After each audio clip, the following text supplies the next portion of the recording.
Yeah, good evening, people. So just put this on properly. Yeah. I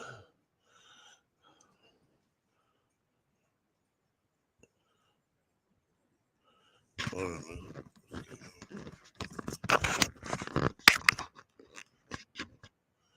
Yeah, good evening, people. Once again to the Blue Stand. We got to do the recap on the Liverpool game, and then we're going to do the good old days. We'll be talking about Chelsea from 1969 onwards. Yeah, so just waiting for people to come on. Hold on. Sorry, give me 2 minutes.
Yeah, welcome everyone to the Blue Stand again.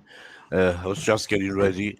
Yeah, we got to, this is the good old days show with our special panelists Max and Bobby and John. Hopefully he'll be here soon. Yeah, before we do that, we're going to have a quick recap on the Liverpool game. Yeah, for sure. Before we go into it, Max, can you hear me? Yes, I can hear you. I can hear you. Yeah, good. Yeah, Bobby, Yeah, I can Bobby. hear you. I can hear you Oh, both. Good. I'll hear you clear. Yeah, we just have a recap. I know we talked on Spaces and everything on the Liverpool 0-0 draw. Uh, because I thought the other chaps might be here as well. I thought we just have a recap. It's not worth doing that tomorrow. Then well, we're here now.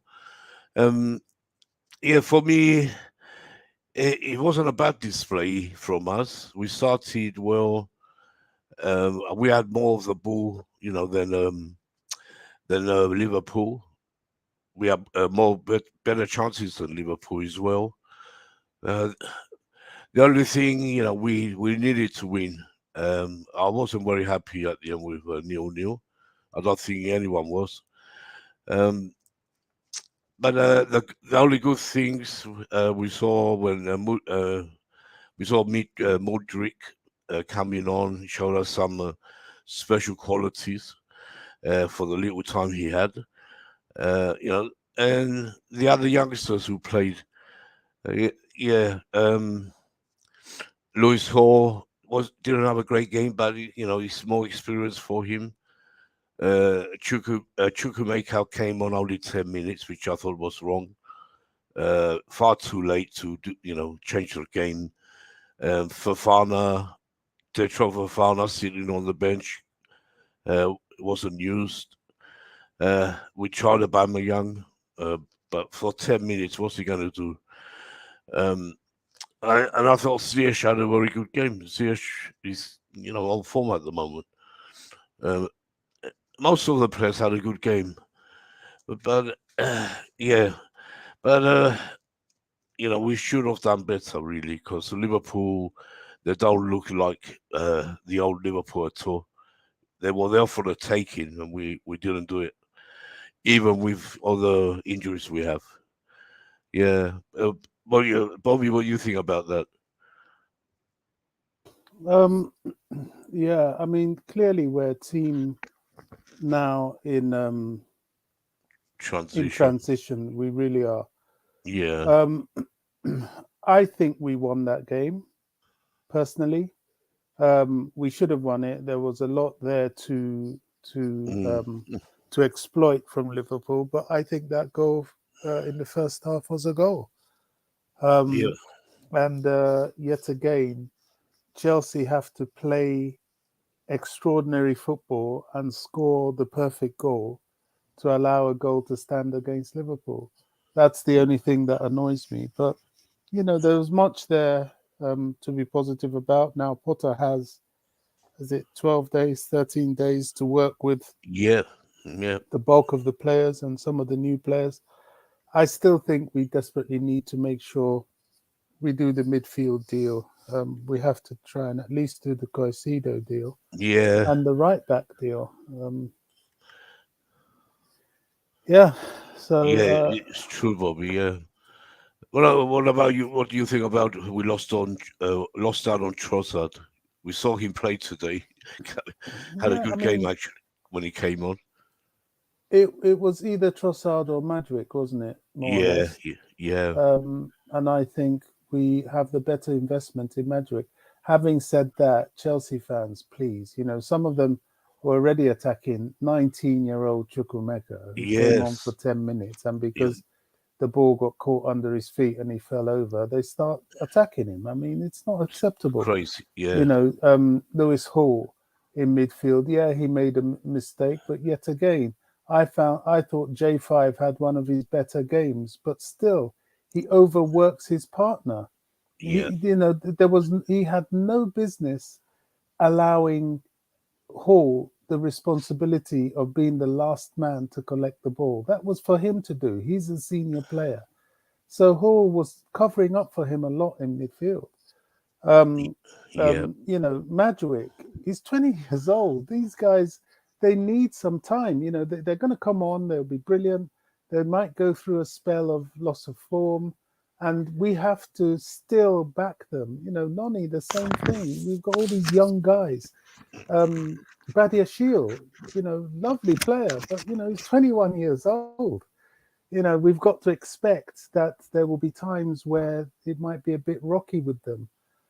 and they may make the odd mistake or two. So, in as much as we will, they're good players, we should have high standards, but we need to give them some breathing space. The way they attacked Chukwuemeka, I thought was not acceptable at all.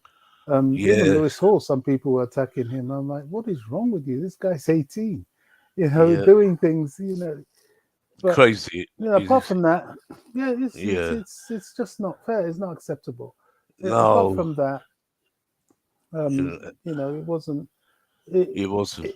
you could see where we need still to reinforce, and definitely the midfield overhaul. What we're doing Mm, now is a squad overhaul. I yeah, thought, uh, what's his name? I thought Ziyech would be part of that, but his performances in the past 3 games has shown me he has every right to be in the Chelsea squad. And if I have my way, I'll rotate him with Noni on that right hand side because mm, he's proved himself. He's not, to me, he shouldn't be amongst those that will invariably have to leave. for sure. I agree with you.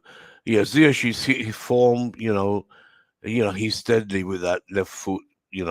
With the crosses, and I hope he keeps playing him. There's no reason why to drop Ziyech right now. Uh, yeah, I don't understand. Chukwuemeka, he's young. He tripped over, so what? He could have scored, but he didn't. He tripped over. It just happened, but he shouldn't be criticized like he was. But that, on Twitter, you thought, you get that, don't you? You get a lot of nonsense. We can't do nothing about that. But I'm sure the real fans, appreciate Chukwuemeka and Luis Hall, of course.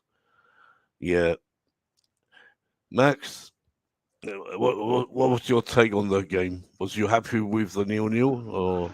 Yeah, first of all, just before I go into the game, I just want to talk about the modern day fan base. Yeah, When Manchester City are getting booed at half time for being 2-0 down at Tottenham Hotspurs, it just says it all about the modern day fan base. Manchester City, a team who have won, back to back titles, because they had a bad half, their fans are getting on their back. And this is the match going fans. And it's just what is wrong with modern day football, with modern day supporters, sorry. It's just the impatience, it's just baffling, it's just ridiculous. And it's good that we're talking about old, with going back to yes. the old days where Oh, we were a yeah, lot more patient and was different. We're um, going to come to that yeah, soon. yeah, yeah, yeah, yeah. That's the But main thing that we have to say exactly, about Liverpool. Yeah, yeah. go on. But as far as the Liverpool game, the signs I saw were good, and for the fans who were saying, I don't know what Potter's trying to do yesterday, I think what we saw was with a week working with the players, we saw the type of football that he does want to play. The execution wasn't there, and I think it's more to do with the quality of the player rather than the tactics. What I did like is in the game where he was reacting to how Klopp sort of set up his team. He's changed sometimes from a back three to a back four. He's trying to get these players very flexible in the way that they approach the game. And yesterday you saw some flexibility in the way that they played. But what Mm, is glaringly obvious to me is that with a better quality of player, we will produce a better football because we've seen it already with João Felix. When João Felix came, he looked head and shoulders better yeah. than all the attacking players, and we saw that with Modric. When Modric came on, just his sharpness. This is his first game in the Premier League. He already got to the pace of the Premier League. His passing in between the lines, his dribbling, his directness, his speed, his pace. These are Yeah. all the things that Sure. we've been lacking in our attack. The thing about our attack, we're very slow. We haven't got no one who's blistering out and out pace. So now with him coming in, Madueke, Yeah. those guys are quick. Those guys are direct, and I think it would add a different dimension to our attacking play. As Bobby said, we need to get that midfield. We battled. What I did like, we did battle in the midfield because it was a battle Mm, for both teams. We competed in there. Jorginho did play okay, yeah, he did. but Yeah. I think it helped with having the combativeness of Lewis Hall and Conor Gallagher, and Mason Mount. But the use on off the ball, the work off the ball was good. But I'm just saying once we got the ball, again, that's the problem for me. How we use the ball, because there was a few situations, Mason Mount a couple of times. Decision making is still a problem for me. I know he's going through bad form, but even when he was in his best form, sometimes his decision making can be better. If you look at the way Mudryk, okay, there's a couple which went astray, but most of the time his passes were sharp, crisp, and intelligent. There was a situation where who was it? Someone crossed it to, was it Havertz who crossed it to? Yeah, Havertz crossed it to Mount. Take a touch and shoot it. I don't know what he was doing passing the ball to Lewis Hall, who was in a worse position than he was. That's what I'm saying about decision making, and hopefully once we get in, when the likes of Felix and Mudryk and people play together, then you're going to see a really good synergy between all those players. And I do agree with what you said, Nick. I thought Havertz's movement was really good yesterday. He was sharp. But the only thing with him again is, again, because he already admitted to it in an interview, he is not an out-and-out striker. So he's not. Yeah, he's sorry, not, I'm laughing. I'm laughing with OG's comment. Sorry. Yeah, we will. OG, we're coming to that. Yeah. Go on, sorry. Yeah. So he's with Havertz, he's not clinical enough. We saw it again. I think there was a cross what came into him where he should have hit the target. He didn't. Bashir Deal was unlucky with that header. If he had put a bit more on it, it would have been good. But I do like his composure. This guy looks good for me, and he allows us to push further out because of his pace. But he's so calm on the ball as well. Even his headers. You look at his headers. He doesn't just head the ball away. He passes the ball with his head. He's very intelligent, and that's what I like about him. As Bobby said, he will make a mistake now and again. Defenders do. All defenders make errors. He's young. Yeah. So I hope people don't get on his back. The first mistake he makes, which will lead to a goal or whatever. But I think he's the future of what we can see at Chelsea, and I'll be really. And he's got the guy, and he's got the best teacher. Yeah, in the world. Silver is very good. It's a very good education. And he talks to him more. You see exactly. I hope he stays on when he retires. From definitely. He has to stay on because he'd be a great coach. Yeah. And I thought, go on. I thought Cucurella handled Salah quite well yesterday as well. Salah, you didn't see him. He had one shot and it was all miles over. That was it from Salah. But go on. Yeah. But like you, I'm disappointed that we didn't get the 3 points because I was gutted. I really thought we should have won. We had a chance to capitalize. Again, it's that clinical edge because even now Haaland still scored more goals than Chelsea combined, and that's an issue. Unbelievable. that is an issue. God. We need to defensively. Apparently, we've got the 4th best defensive record in the Premier League. So, as bad as we think we are being defensive, I think we've conceded 21 goals in 20 matches. So that's the 4th best in the Premier League. But when you look at goal scoring, I think we are the 11th or 12th in the Premier League. And for a side like Chelsea, with the amount that we spent on our attack, it's not good enough. So I'm hoping that once these guys, the Felixes and the Mudryk start playing, I hope that record is going to improve. I actually think that, obviously, because you've got Reece James coming back soon, you've got Ben Chilwell coming back, and Kante coming back in March. I actually think that we can go on a run. I really believe that we can go on a run. Because I've seen signs of we're battling better, which we, even against Palace, it wasn't a pretty game, but Palace are a physical game. We matched them for physical in the middle of the park. And I really believe that we can push on. And 10 points is, at the moment, it's a lot. I'm hoping that I'm not sort of disrespecting these teams, but I'm not looking at Brentford or Fulham or Brighton at the minute. I'm looking at Manchester United and who's the other? Newcastle as the 2 teams to try and catch. Newcastle draw a lot of games. They've got Bruno Guimaraes out for a bit now. So I think, all you need is a run of matches. They lose a couple, and then you're talking about 4 points behind them still to play those guys. So we can't give up. We still got to be believing. And I'm hoping that the 2 weeks that Graham Potter now has Yeah, to implement more of his ideas on the training field will come back fresher against Fulham. We beat Fulham and West Ham back to back, and then yeah. and other results go in our favour. Then all of a sudden, you're looking at us, and We have to beat them. And but you yeah, know what, as yeah, well, if we win if we go win those two, that'll be 4 games unbeaten, and there's a thing called confidence in football. We of start course. believing in ourselves and getting confident again. These guys, they hit the ground running, and we still see a bit more of the same from the Mudricks and the Felixes. Then I've got every confidence that we Yeah, can push up that table. yeah. I hope so. I hope so. Because we can. We should be beating Fulham and West Ham at West Ham. And if we manage to do that, it's good. It'd be a little run, 1 draw, 3 wins, be good. We can go on a run. Why not? Now we have Mudrik as well. He will get more training these 2 weeks. Um, and Felix will come back as well.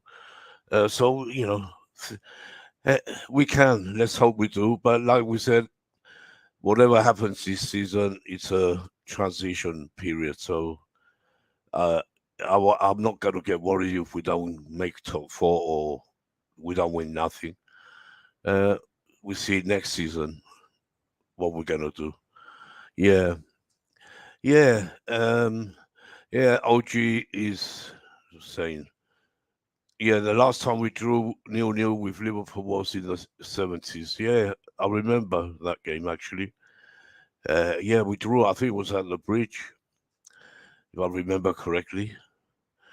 Yeah, you're right, OG. Yeah, I remember. I think I was there. I, sort of memories.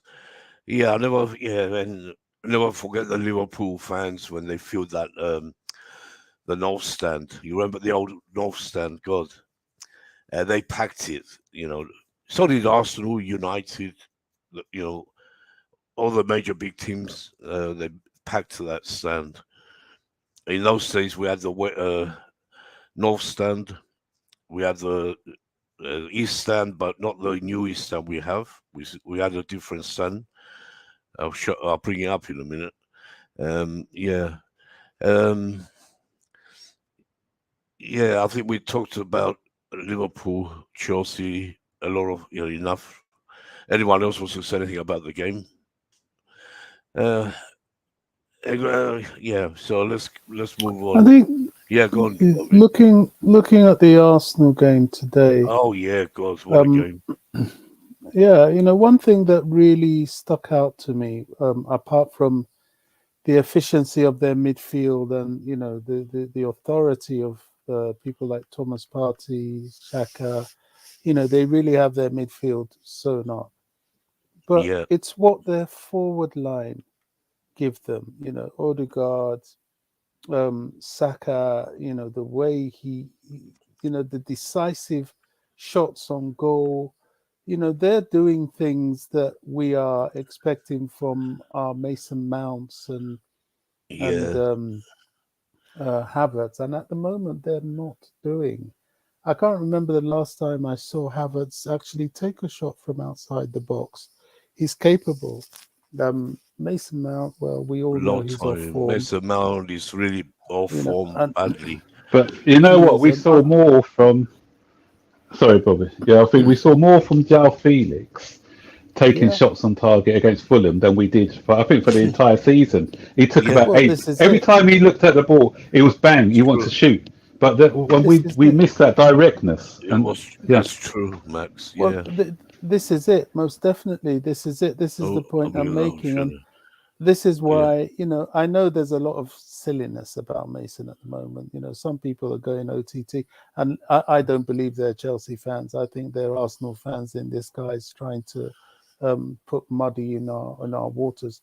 But I this is why I advocate for Mount to be on the bench for a while, because I remember when Tuchel did bench him and he came on. Wow, he Mhm. was like a demon. He really did take the game by the scruff of the neck. Oh, The yeah. mistake God, Tuchel made was after that he started playing him again and he lost form again. true. But if you do that with him for 3, 4, 5, maybe even 6 matches, he will sit up, and because he likes to play. Because we need that. We need that directness. We are so lacking in that area, just as Max said, and it's quite clear when you watch Arsenal play. God. They're a well put together side. You've got to say They've, that. they got so much I, confidence, and they're young, no, young. no, no, Ketia, God, do you what know a, when yeah, I started suspecting, look, this side could be something special, was in that pre-season when they played us and they really mm, tore us apart. yeah, Pre-season people say, oh, the result doesn't matter. It's all about fitness, but in a way, it's an mm, indicator. If you can perform like that in pre-season, the rest of the season should go very well for you. And this is yeah, when God, they started this transformation. yeah, They're well put together, and we should be the same for with the sure. players we're buying. But it's I also think their pressing as well. I think they learned that off.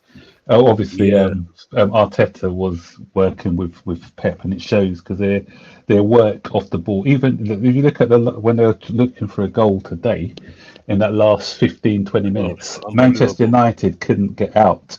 They were trying to play from the back, but they're getting penned in because of Arsenal's off the ball work. Could they keep it up all season with that high intensity pressing? They've been fortunate as well with they haven't had any injury. They It's obviously a long way to Jesus go. out, but they haven't. The only It's thing not is, like us Max, where they've yeah, yeah. yeah. I I was said on saying the if they only had thing 6 or 7 is out when at the they same miss, time, then yeah, yeah, it's a and they got delay. City to play twice still. That will Yeah, show. yeah. City have to go and win twice now if they're going to win the league. It's still a long season, but Arsenal won't drop off, I don't think. Uh, and it'd be interesting, those 2 games. But yeah, we come back to the Premiership. We move on to what we're supposed to discover. We're discussing everything, doesn't matter. Yeah, I was talking about the old East, and I'll bring it up here. And this is a really old. I think you two might remember this picture here. What I put up now. Dave Sexton, see the old East stand, and the other, the other side, near the North stand, that famous stand we used to have. Well, Raka Welsh used to sit there and watch Peter Osgood. Uh, uh, I forgot the other guy. He's one of our trainers, I think, with Dave Sexton there. Um, do you see that, Bobby? Yeah, Yeah, yeah, the yeah, Dave Max. Sexton, the old stand. Yeah, I don't God, know that who stand. that is on Yeah, the I right never there. forget. But what an atmosphere used to be, those days. I remember, and we come to our, the last, the first game we remember. All of us, we do our game, the first one we went to, and we can talk about it as well. But yeah, it brings back memories when you see these pictures, Uh, and don't forget, we used to pack Stamford Bridge, 50,000. I remember 69, 70s, 50, 55,000 when it was a massive game. Yeah. I'm just going through a little, so bring back memories.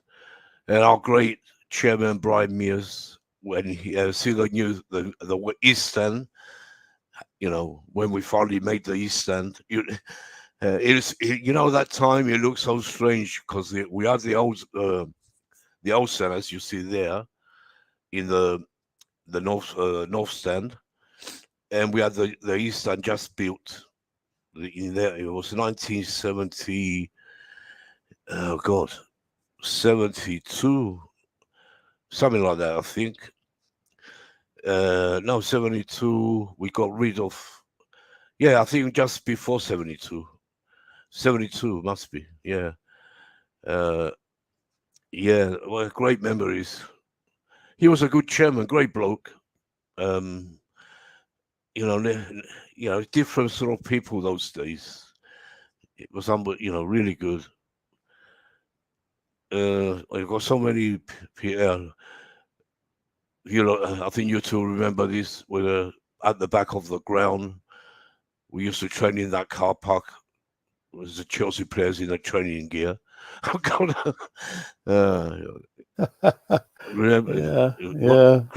great pictures. Ian Hutchinson there, Peter Osgood, oh God, Eddie McCready, David Webb, Charlie Cook, John Hollins, all of them. Bobby Tamblin, yeah, Tommy Baldwin as well. God, and Peter Benetti there at the back. Yeah, what a team this was. We're gonna come to how it went soon. I'm just going through a few pictures before we start talking about the games and that. I'm saying, wow, that must be an old picture. Is that It Keith Weller is. there? Yes, Keith yeah. Weller, remember him? Keith Weller is here. Wow. We just got him, remember? Yeah, they were young, Charlie Cook, John Hollins. They were in the 20s, 21, 22 years old then. Yeah, Alan Hudson. Yeah, unbelievable. I'm gonna go to this picture. Is so famous. What you're gonna see now? Oh, sorry. Remember him? Tommy Doherty. No, it's Jimmy Greaves.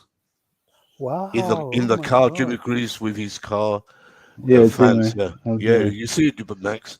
Yeah. Yeah, Jimmy. In his Chelsea days before we lost him.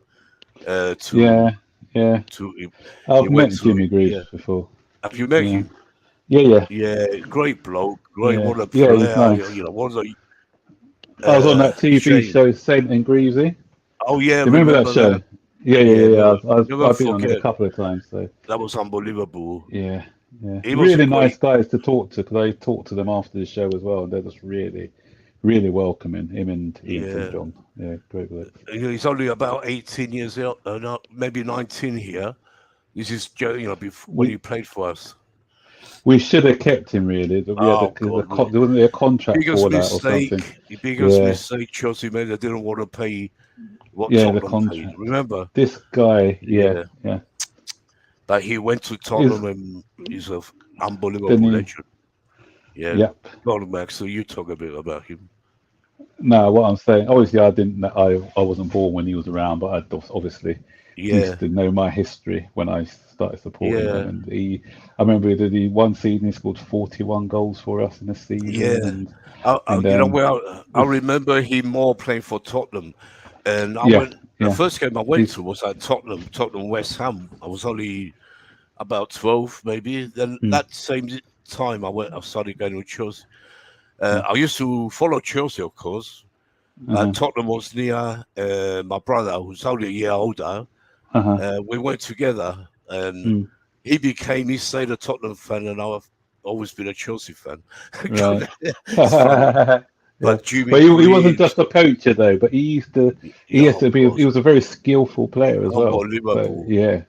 And that team Tottenham had when they won the title in '61. I'm going back now, with Gills and Chivas and so many players. They had great players as well, but so did we at that time. It goes back.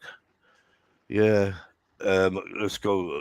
Just a few more. We're going to talk about and here we are, the great Chelsea. Most of them, they are the ones who won the FA Cup in 1970 for the first time. Unbelievable. And this one here at White Hart Lane, Charlie Cook. I forgot the name of that Tottenham player. Oh God, I can't. I'm trying to remember and I can't. He had most of them those days. A lot of them had long hair. But they all had long hair. Yeah, you remember the White Hart Lane, Bobby? I'm sure you've been there watching Chelsea. Oh yeah. God, unbelievable. I don't remember this player though. Yeah, I do. He's gone out of my mind. He was a young player that time, coming in. We ain't got a Tottenham fan here. He would not Gilsey. Wasn't Gilsey? No. Oh, that one. That looks like. Didn't he used to play for? Oh. Yeah, I can't remember his name. Greeley, not Green. Something like that, I think. Yeah. I have to look it up to find, but Uh, I think he was just coming in. This guy wasn't that old. They had Gills in then, Chivas and all them. It's that Yeah, green. I can't remember the guy. Yeah. yeah. Yeah. But yeah, I'll come to this. One of my all-time favorite pictures, all-time, since all the days I told you how I felt about this final. What this Against Real Madrid, was that? now? This is Leeds, Chelsea Oh, Leeds. the Leeds one. Oh, the Yeah, FA Cup Old final. Yeah, Trafford, the Old header Trafford from. replay. Yeah, yeah, What yeah, a yeah, yeah, fight! yeah. I've never seen to that day. I've never seen a header like that. Never Yeah, since today. I've never seen a Bullet player header. do that. Yeah. It was unbelievable, and flying header as I've well. seen that game. yeah, Two yeah, things about that game probably would have been called off because of the state of the pitch. yes, That's why when people talk about the greatest of all time and they're saying yeah. Lionel Messi and everything, I said you can't say about the Try greatest of playing all on time that because pitch look at like the this. pitches that these guys are playing week in, Yeah, week out. and Yeah, they And showed. Yes, yeah. Go on, and the Max. other thing is, it would have probably been abandoned because there would have been no players left on the pitch in modern day football. Because like half the team from both sides would have got, half the players from both sides would have got sent sent off. off. Yes, unbelievable game. I'll never Yeah, forget. I was Anyone very. who's watching, any younger player, Yeah, people who are on this stream, try and get hold of this match. It is a because 96. it's match. there. It's It's on Try, yeah, YouTube. it's You on could YouTube. Try bring and it up. watch it. I'll say to you guys, watch this game. Yeah, This it'll be is an one eye of the opener for you. best Yeah, FA Cup finals ever. it was Not to more be. like a rugby match than a football match. I Yeah, thought. So. you can remember we went understand to why Wembley. I'm always going on about We went to physicality. Wembley, and we got the 2-2 draw after extra time. Then we had to play the replay at Old Trafford in front of a pack that it was 63,000, but that was packed solid. And most of the fans there were Chelsea. We outsang Leeds from minute one to the till we lifted the cup. It was unbelievable.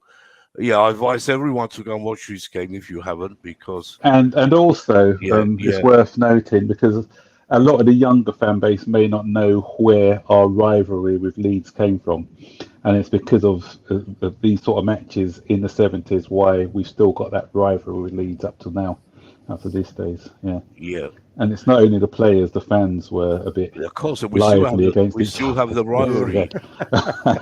We all hate Yes. Leeds and Leeds and Leeds. Yeah, I used to love singing that in the shed in those days. yeah. Yeah. That's all. Hey, we're going to come to our first game. What's his name here? What's he saying? Oh, DL. DL is, I think, is OG's second name. I'm not sure. Yeah, I think it is. What's the best season you guys have witnessed as a fan? God, I'll, I'll start with Uh, John's here, and John's coming.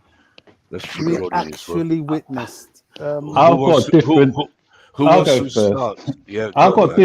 I've got different things for different reasons. I can't just pinpoint a Yeah, particular season Yeah. yeah, because for me, it's seasons. If I go through my years of supporting Chelsea, the first one You was have to the take it team by that the decade, isn't it? Don't you? yeah, the first one was the team that John Neal built, and that's because we just missed out on relegation the season before, and just after that, John Neal built a team made up of that was proper management and proper scouting back then. We went on to win the old second division because that was the first time I witnessed us get yes. promoted, Oh, yeah, yeah, and then the FA Cup for me. That's the first time I actually saw us win something. So for me, that was fantastic. For the FA Cup. of course. Then I have to go for the first league win we had because when I started supporting Chelsea years ago, I never thought I'd see us win a league. Never ever in my wildest dreams did I think we'd win the league. Oh, God, So yeah. so Oh, when first time we won the league, yeah, and then the Champions League. After all those years of heartache, being cheated, being robbed, the ghost goal against Liverpool, the Barcelona one, everyone knows about that. And then I thought we were cursed, never gonna, and a slip by John Terry. I said this is gonna oh, elude no. us. This, That's but another then one. Oh, God. I was actually on my. We'll talk about that one in greater detail later on in my sort of emotions for that Yeah, game. yeah, But of course. We the all got the, the to. Yeah, the go on. fact that we won that, and then obviously the big one, the one with the big ears, as Drew Tillett used to say it. Then yeah, so these are sort of the highlights Yeah. of my years of supporting Chelsea. And we're going to come to save your, first game. I want everyone to talk about the first game they went to, if you can, what you remember, whatever you remember. We all could do that. And let's welcome John as well. He's here. John, can you hear us? I can, yeah. You'll have to give me yeah, minutes to go on. get myself Ready? sorted. Okay. Yeah, no problem, John. I've been Yeah. driving. Oh, you've Okay. been driving. Okay, no problem. Yeah, get yourself ready. Shall We're I here. go next? Yeah, of course, Bobby. My best games. Yeah, I'm very much like Max. They're probably the same games, really, but Yeah. I just go back a little bit further than Max. In that I was a very young kid when we won the FA Cup. But I'll never forget. Back in those days, it was black and white telly, and I'll never forget the buzz. The European wins always did it for me. Winning the Cup Winners' Cup was magical for me, and I It was was. fortunate enough to watch that on telly. At my uncle's place. That was one. Another one was, I'm originally from Hayes, Middlesex, and that was where the Wilkins brothers were, and they were a big influence in that area. The whole sort of Hayes, Yedding, that area. They lived in Hayes. I actually lived in Yedding, and my older brother was very in touch with them. They were, everybody sort of looked up to them. Yeah. And we used to meet them. We all knew them. And the game, actually, my first game at the Bridge was, I think, Chelsea and Bolton. I think we were sadly just in the second division then. Second division. And the Wilkins brothers were playing. And that was magical to me because, I think we're only about 10, 15,000, but we made so much noise. And the one thing that really, fascinated me, I know it's wrong. It's just the aggression. It was the first time I'd ever witnessed a group of lads stand together and take on another group of lads in that way. I was really young, but I was really taken aback by it. I was like, crikey, that really stuck with me. But in terms of things that we have won, I've seen relegation, I've seen promotion, but what really hits me is like Max winning the FA Cup in 97 was the first significant trophy I was grown up enough to appreciate, and that really hit me. Then the league title after 50 years, I'd never seen that before. That hit me, but 2012, the magic of the Allianz Arena. Yeah. I today, even talking about it, I've got goosebumps. Yeah, That you do. was wow for me. That was the whole thing. To now, I could not be. I was going crazy. Then I went down to the Bridge, and it was the first time yet again I'd witnessed just what an influence Chelsea was to that part of West London, because people were hugging each other streets. The pubs, they went beyond time because it was all full of Chelsea fans. It was wonderful. West London outside the Bridge then was magical because of that win. It really was something. It stayed with it. That has stayed with me. That will stay with me forever. And the open bus parade, going down there to see the players, looking at the streets. There must have been half a million people out for Chelsea. Yeah. Oh yes. We got That a was big fan unbelievable. base. Well, unbelievable night. I'll never forget as well, Bobby. It was because it was our first European Cup. It was amazing. Yeah. Awesome. Awesome. Yeah. You would never, oh gosh, till today. I look back there. I mean, the second one hit me as well, but that first win, The first one was always more, I think. wow. The second one was great, but if the first one felt different because it Yeah, was the first one, I think. because it was the first, and we'd Yeah, suffered so yeah, much to get there. The yeah. hurt from Because Moscow was still there. exactly, It yeah. was, We wanted to win it, so that we had to win it. And to go in their ground and do it was unbelievable, unbelievable. Yeah. Can I just say something about? Can I Yeah, just go say on, something John. about John. Champions League in 2012? Going to be a bit of a stream of consciousness. Yeah, like Bobby. I mean, it was just extraordinary. And even now, when I see the Drogba penalty or the Drogba header or other, you still get a feeling, a spine-tingling feeling about that. Now I was fortunate enough to be in Moscow, and the whole thing was perfect. Whatever people say about Germany and German football, Germany is a football country. And Munich that weekend, they made fans welcome. From the moment I got off the train, what had happened was a friend done the wisest thing ever and booked in the most bakingly hot day, booked a restaurant table which was out on a cobbled street in the centre of Munich, had booked a restaurant table, and it was the wisest thing that we ever did because 14 of us came from different directions. There were people scrambling to get airline tickets and all sorts of things. I went with a friend via St Pancras. We had a stopover in Cologne, and we got the slow night train into Munich from Cologne. So we were able to sleep. We got into Munich by 6:30 in the morning. We were given free travel passes. We met up around about midday, and it was, had the table not been booked, we wouldn't have had anywhere to go. Surrounded by Bayern Munich fans, and of course, one of the other things that you realize is what a massive, massive club Bayern Munich are. You see the old Bayern Munich shirts on people's backs with different names going back decades.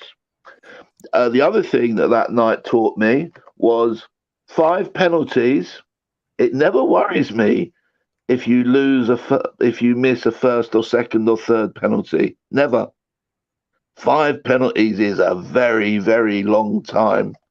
Yeah, And where we good. were stood on the lower tier in the Allianz, I had this sort of tunnel vision of Drogba walking up to take that penalty in Munich, and it was absolutely unbelievable. Yeah, John. Yeah, you were lucky to go. I couldn't go. Listen, But I came back. I just missed the open. I got back. I got off. I got out of Fulham Broadway about 4:15 on the Sunday afternoon, and it didn't spoil. I bought as many newspapers as I could, including the Sunday Telegraph, not a paper I naturally warm to. And on the front page, of course, it had Chelsea winning the Champions League and all the rest of it. So no, it's fantastic. Amazing time. Yeah. Can I just say something about that as well?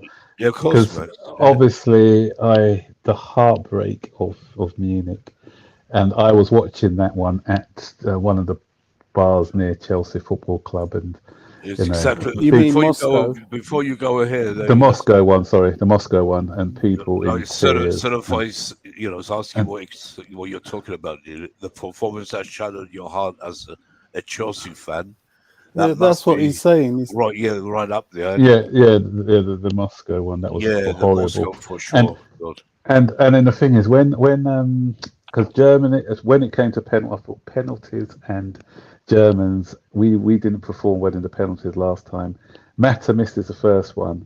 Mata missed the first. Yeah. Do you remember the And name of the Bayern Munich player who missed? yeah, it was Mandzukic, No, Olic. and No, Olic. Olic. oh, sorry, Olic. Sorry, it's Olic, Olic and then, and the captain Schweinsteiger. and then Oh, yeah, it was the Schweinsteiger. Schweinsteiger. He's got this brilliant save. A lot of people Schweinsteiger. didn't notice that Czech saved that one, Tipped but it, didn't he? but he tipped it onto the cross Yeah, post. he was. But Yeah. once Mata missed that penalty, I said, I can't bear the heartache of watching God. us lose again. Yeah. So I was actually going out that night. So I was actually in the shower, and I said, I'll just come back afterwards and see what's happened. So just came out the shower, and then my wife calls me, said, "Oh, you've won it, you've won it." I said, "No, we haven't really." So I've come down, and actually Drogba hadn't actually taken the penalty, so we hadn't actually won it. So Drogba was about to take the last penalty, and I was thinking, God, John Terry, please don't do Yeah. it, John Terry, don't do it, John Terry. And then once he put that one, I went on my knees. I actually went onto my knees. That was so, And all you could hear me saying is, "I can't believe we've done it. I can't believe we've done it. yeah, it was I can't believe we've unbelievable. done it." Yeah, I couldn't watch actually. Yeah. I couldn't watch. My son was watching it. I closed my eyes because I was thinking about John Terry, the first Yeah. final. When he said he's gone, I could hear the crowd anyway around you. I went berserk. Running to my car and drove all the way to Chelsea. Yeah. It was But unbelievable. I'll tell you, before that, the semi-final, when Torres scored that, because when Torres scored that goal, my neighbourhood must have thought I was mad because I just opened the door. I actually ran up my road screaming like a madman, knocked at my neighbour's house across the road, and I said, "I can't believe it! I can't believe it! I can't believe it!" You know, I just, yeah. Oh God! Well, that's what football does to you. That's what the emotions does. of football, you know. It does. The quarter final against Napoli. Remember when No, that was the quarter final was against Benfica. I was at that game, the Benfica game, and that's when Benfica was last 8, last 16 against Napoli. Final. No, it wasn't. No. The quarter final was against Benfica. The last 16 was against Napoli. Because remember, Finn got sacked. AVB got sacked, and Roberto Di Matteo took Do you remember that fixture? Remember that fixture out there? Mata scored early, and then Chelsea were absolutely pants. And if I was to choose one moment from that whole competition that turned it in out, do you remember Ashley Cole near the end of the game? And he made this absolutely magical save on the line. Otherwise, it would have been 4-1. He somehow managed to scoop the ball over the bar. Yes. Yeah. And then we beat them 4-1 at Stamford Bridge. One of the great nights at Stamford Bridge. Scored in extra time, didn't he, in that game? And then even against Benfica, because we beat them, I think 1-0 at their ground. Then didn't we go? It was 1-0 to us, and it went 1-1, and it was really, really, really nervy. Really close. And Moreles did that little run because where he broke through the heart of the midfield and scored that goal to settle all nerves as well. Yeah. And remember the Drogba goal in the first leg of the Barcelona against Barcelona. He scored in injury time. The injury time added on by the ref for all the rolling around he'd been doing. There was I remember being at that game as well, and that Messi shot, because I was in the north stand. The Messi shot that hit the crossbar, and the Messi, I was right in line with that one. I thought I was going in, then it just hit the post, wasn't it? Didn't it? Unbelievable times. That away leg. I didn't go to Barcelona for the away leg, but it was behind the sofa time, wasn't it?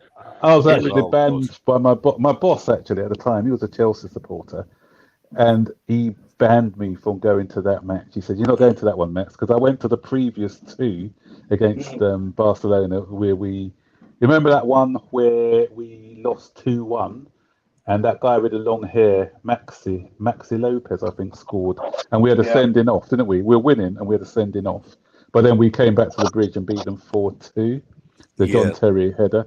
And then the other game I went to was the one where I think we were 1-0, 2-1 down at Stamford Bridge. Eto'o scored those goals. That's when Delorno got sent off as well. Then that game, remember Messi has made his debut. I think Messi played those. Then I went to the. I think we drew 1-1, but we went out in the end. Frank Lampard scored that late goal. So he said, every time you go to the new Cup, Max, we don't go through. So I don't want you going to this one. So Yeah, that's I a good. obliged, and then The Oh, good. Yeah. away Uh, leg, the yeah. away leg of the semi-final against Barcelona. My favourite referee ever, Mr. Chenka of Turkey, refereed that game, and fair play to him because we needed a strong referee that night. Very, very strong referee. And we had one in him, and I always remember his little legs scampering after Torres. yeah. Yeah. But he did send off John Terry, didn't he, for that little? And you know what? What's annoying for me is the amount of times you saw the fourth. This is before VAR came in, but the amount of times you used to see the fourth referee, and they didn't get involved. Some blatantly offside decisions or things where they're meant to get involved in, they kept quiet. And the one time that the fourth referee got involved was for that sending off for John Terry, because the referee didn't actually see it. It was the fourth referee who came and said, "Look, he kneed him in his thigh or something," so he got sent off. Nothing has ever come out about that. I imagine something must have been going on in that match because Terry wasn't that ill-disciplined, generally speaking. Well, there was always. But remember, it's niggles UEFA between- Bologna, wasn't it? Come on, so it's Of course, yeah. There was a. I was at the bridge for the 1-1 with that goal from Essien and all those penalty shouts, and I was working that night, and I tell you what, 2009. it was. Oh gosh, it was really, really difficult to keep your composure, and all I kept thinking of was getting on that pitch, and grabbing that ref. It was. yeah. How many times? Oh gosh. We go to that. How many times we felt like that? I actually did it in '79. I did go on the pitch and chase the ref. I think you don't know about that. Yeah. Against Blackpool. I saw that YouTube video. Yeah. That's how I was about 20, I think, maybe 20. I think. That's when you had hair back in the day. Yeah, I had a lot of hair, Max. Yeah.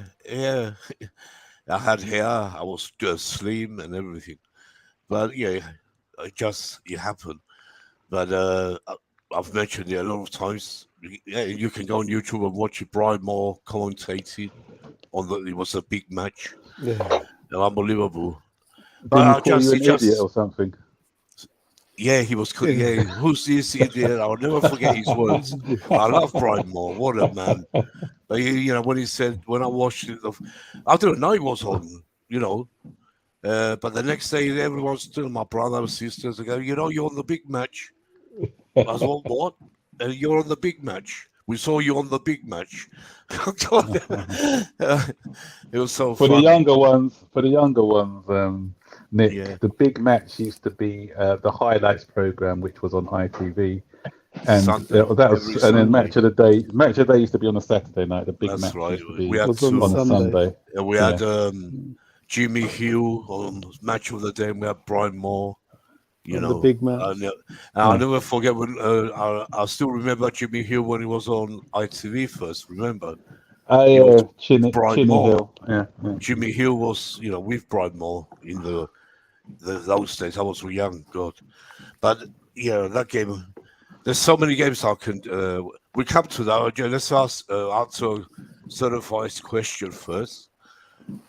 He's saying. He's talking about what he said before. In the Premier League, till a time you looked the Chelsea team and thought they didn't get heart and fight into a game. Example, heaviest defeat. God, we had a few. You don't really think about it, do you? No. You want to forget it more than remember it. Yeah, that's right. But we still remember some. I think the worst football in the Premier League, not in the Division. Once the Premier League came in, for me, the worst football was just before Glenn Hoddle came in. David Webb took charge of us, and Yes, yeah, it was awful hoofball football. We just used to his tactics were give it to the centre back and just boot it up the field as far as you can. It was yeah. We devoid do. of tactics. It was awful. Yes, yeah, I always remember Michael Dewberry. yeah, He when he came in, because everyone's looking at once the football. The people are looking at Roman Abramovich, but I'll say the football at Chelsea was transformed when Glenn Glenn Hoddle came Hoddle came for along. sure, He changed 100%. everything about Yeah, this club. he Him changed the, and he then changed it. Matthew Harding came with the backing as well, financial backing. Yeah, But it was what I always remember an interview by Michael Dewberry, and he said I couldn't believe it because he was actually that's when he he changed to a sweeper system, and he was trying to educate the defenders to play football from the back, and it was a yes, big yeah, education for them because he said all I was used to is just getting the ball, winning it as a central defender, and just knocking it long. Not passing it long, just knocking it yeah, long. And it came, that's why I'm saying now, if you're looking at the football now, we're going through a transitional period. And it did take a bit of time because oh they God, were yeah, going through a learning process. So I think under Glenn Hoddle, we finished 13th, and what. So, but that was paving the way. I think because obviously he mm, took over the England job, and then once Ruud Gullit took yes, over, yeah, that's when we started to become a serious club, and challenging for honours and finishing in the top six on a yeah. regular It was basis. Glenn Hoddle started it. Well, what a legend, a great guy. I love Glenn Hoddle. Mm. Player manager, first, then manager. Like then he brings us Viali. God, he brought Viali to the club. Remember, I think you all remember. No, he didn't bring Viala to the club. Oh, Hullet, sorry, Hullet Hullet did. first. He bought Hullet and Oh Marquise. yeah, Because yeah, yeah. Yeah, I I always forget. remember when he was going to be introducing Hullet, and then all of a Yeah, sudden Marquise comes in with him as well. So I'm yeah. thinking, Oh whoa! Not yeah, only Hullet, we're getting Marquise as well. that's right. Yeah, Yeah, you're right. Yeah, he brought yeah. Hullet, and Hullet And brought. Dan Paczewski, one of my Yeah. favourite players, Oh, fantastic what a right back, player! Dan Paczewski. Yeah, Those days we had an unbelievable team. Yeah, and Hullet brought Viali and the rest of them.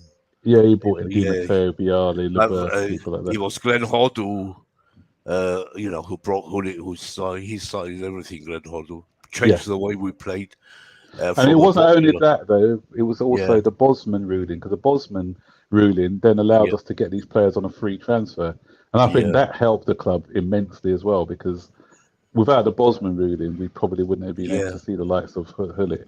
True. So so Oh, let's. What's your worst? Sorry, John. 1 minute. I have I'll meant come to you. Yeah, go on, John. John. no. It's just while you're talking about Hullet Yeah, and Hoddle. If you remember Hoddle's last game, and before Hullet was appointed, and it wasn't announced at the last game, we yeah. lost at home. We lost at home to Blackburn, Hmm. and maybe I don't know. Maybe one of the few times you've ever seen fan power at Stamford Bridge. There was all that talk in the media, and Bates had met him of Chelsea appointing George Graham, Yeah. and the whole ground singing when the players were doing a lap of appreciation. You can stick George Graham where the Up sun don't your ass. shine. Yeah. Yeah, yeah, Yeah. yeah. I'll never forget. And John. God. Yeah. and we also got another lucky escape as well. Was it Yeah. before Hullet or just after when Neil Warnock turned us down, which was brilliant for us because I Yeah. think remember it Yeah. they Yeah. wanted, was yeah, before. before, Hallelujah, yeah. hallelujah. Yeah, and that was a blessing in That was. disguise because can you It imagine was. if Neil Warnock had taken over Oh instead of God. Hullet at the time, then I We don't were. think we'd be talking about Chelsea as we are doing now. No, Yeah, for sure. Oh God, what times! Unbelievable. Yeah, yeah, yeah. I say much worst defeat as in the Premiership is that City away 6-0. Never. That was the worst ever seen. I think for the Premiership time. Um, I've seen Chelsea. I'm going to come to that in the old days.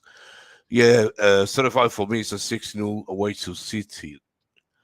That was disgraceful. I don't have words for that. The only good word I have for that is for Rudiger, who came to the fans and said sorry. The only player on the pitch of our players who came to the fans and said sorry. he said sorry, and he meant the way he said it. I think you all remember. He meant it, and that was the worst defeat I think for me.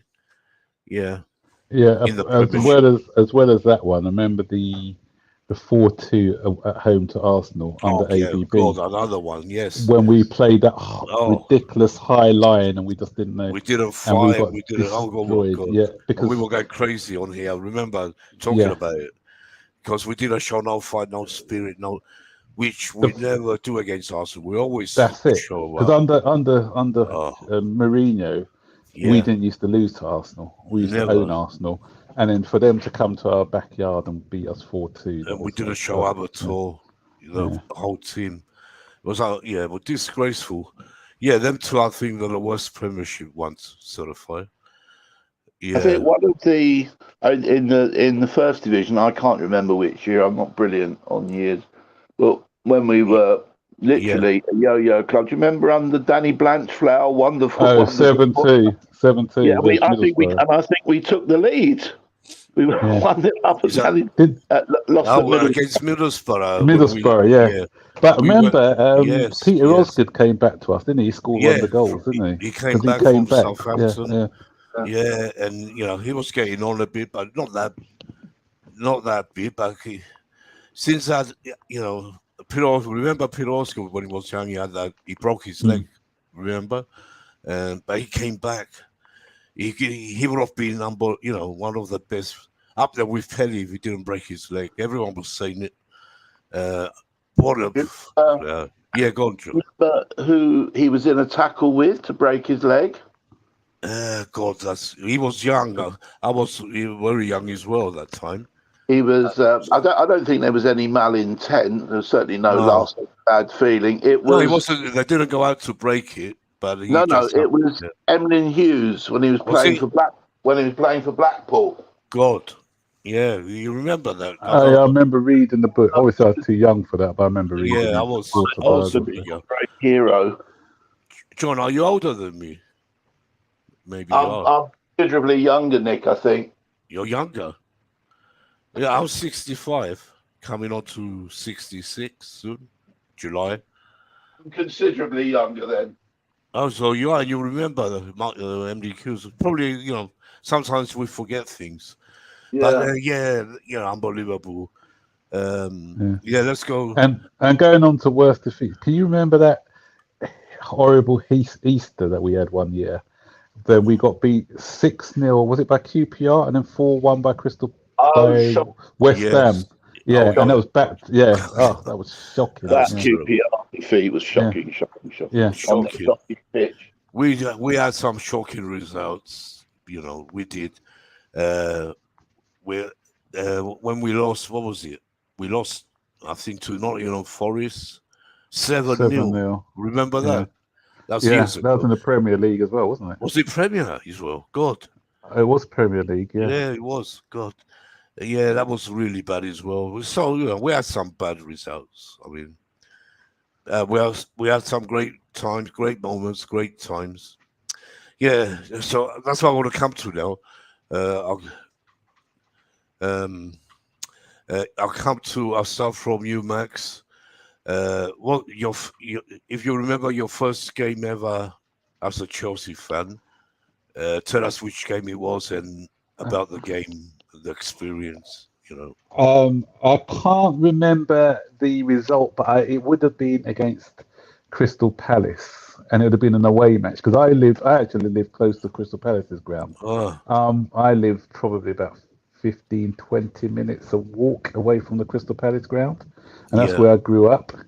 But the reason I started supporting Chelsea was because my family are originally from Balham, which is closer to Chelsea, and they all were Chelsea supporters. And Gary Stanley used to live around the corner from me on the next road, and so that's why I started supporting Chelsea. So, and obviously, as you guys know, Bobby would know as well, that Chelsea had a bad reputation as being a racist club. Oh yeah. Back then, there was a lot of racist supporters. So my parents weren't, they weren't keen on me going to home games at Stamford Bridge. At Selhurst Park, I could go to the games at Selhurst Park, and that's obviously I knew my way around. I knew the little alleyways to go into if anyone tried to trouble me as a teenager.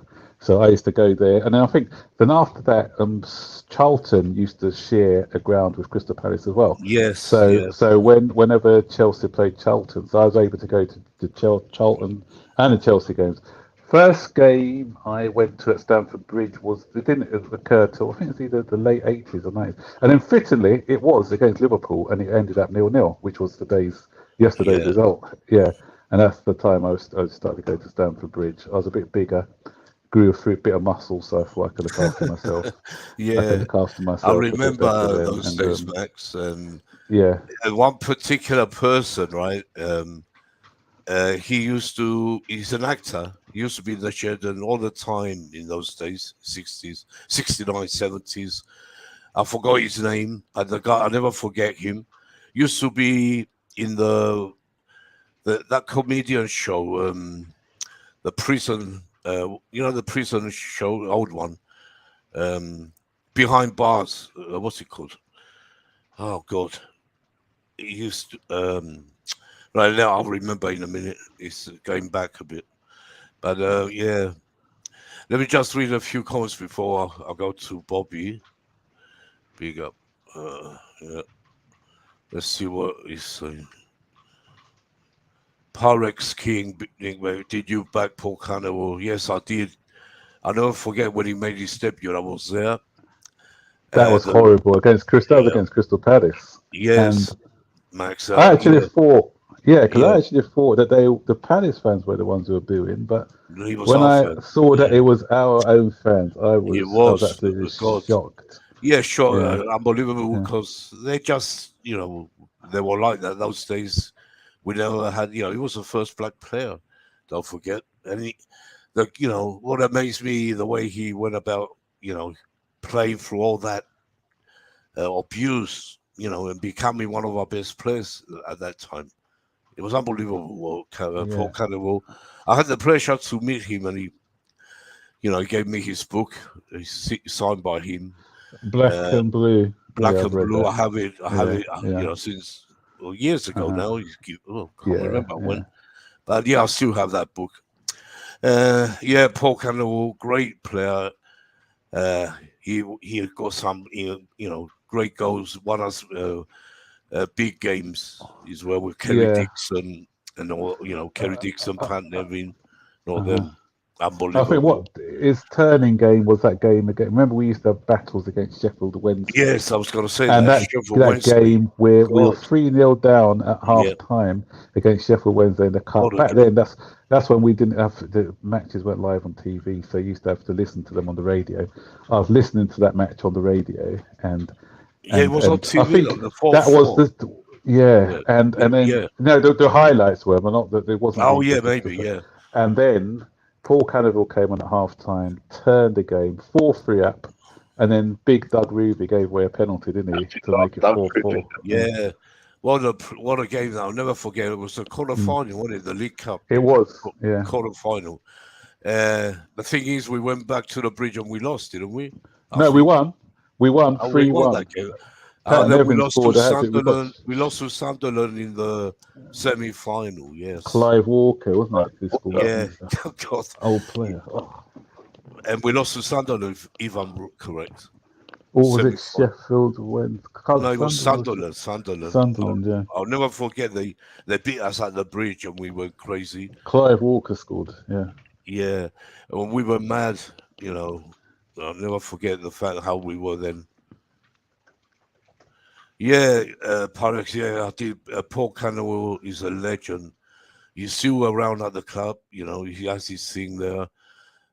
Yeah, great legend. He'll always be a legend at Chelsea.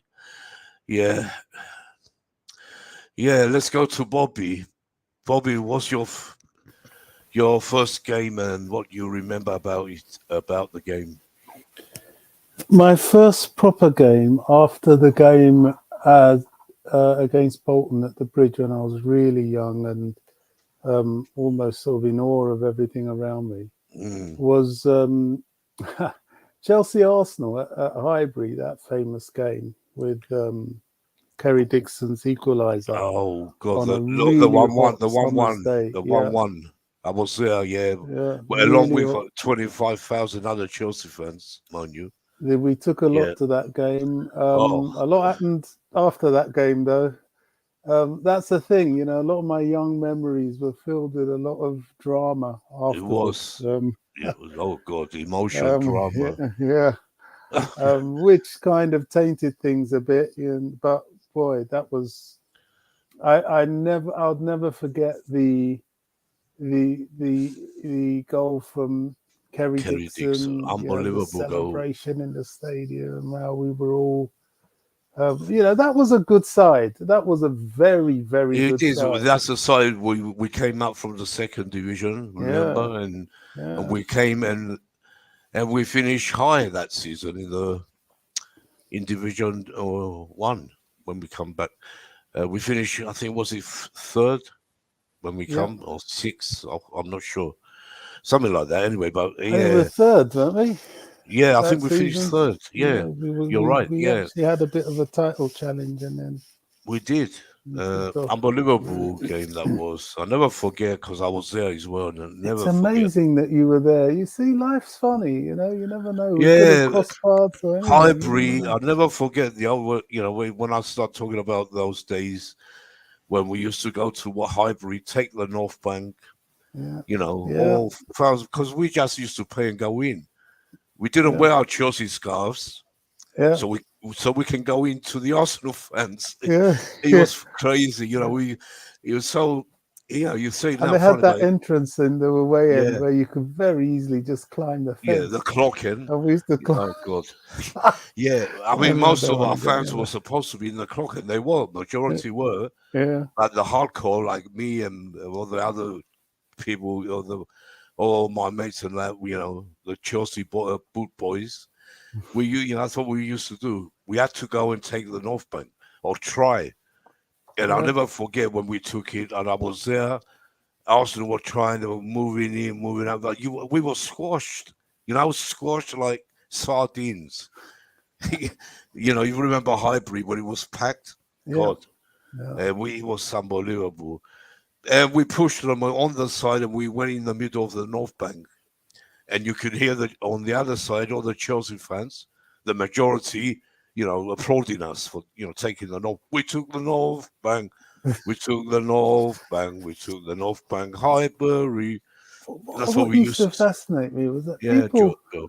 thought we didn't move with. I think we used to go easily 10,000, 15,000, 20,000 away games. Away, we had a big, you know, always, especially London derbies. Oh God! Because we went, you know, I always, yeah, they our were away rival. support.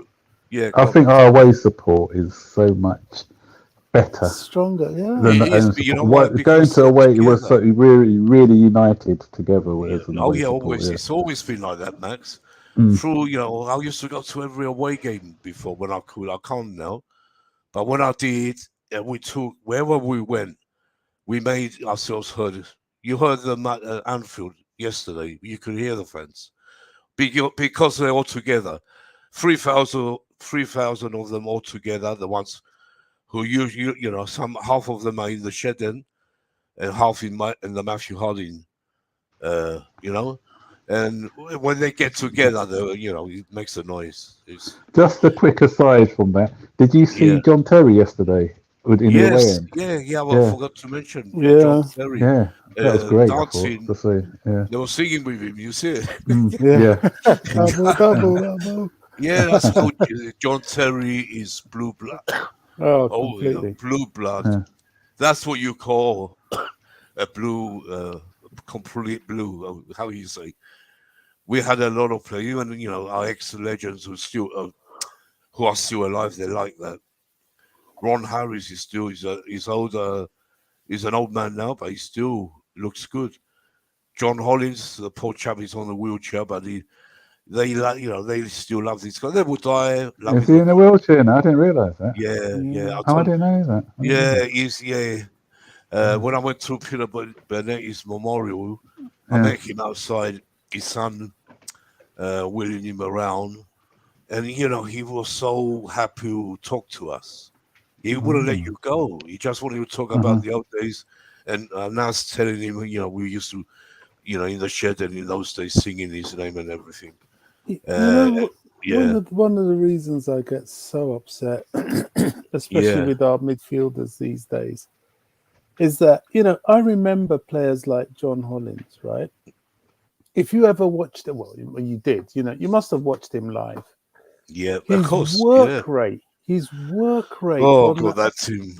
He Oh never God, stopped running. He would give you everything, and unbelievable, there wasn't, Bobby. John Hollins wasn't a particularly big guy. There wasn't that No, much of him, where it was but short. It he was never shirked a tackle. 5'6", John Hollins. Yeah, he Yeah, never shirked a tackle. You bundle him. If you succeeded in knocking him over, he'll get up. And if you're lucky, if you're not, if you're lucky, you're going to get it back. This is yeah. what we were brought up on, rightly or wrongly. That's why we Ch- go crazy when we don't see them fight and all that. Exactly. That's It why, Bobby. really, Chelsea was about battling.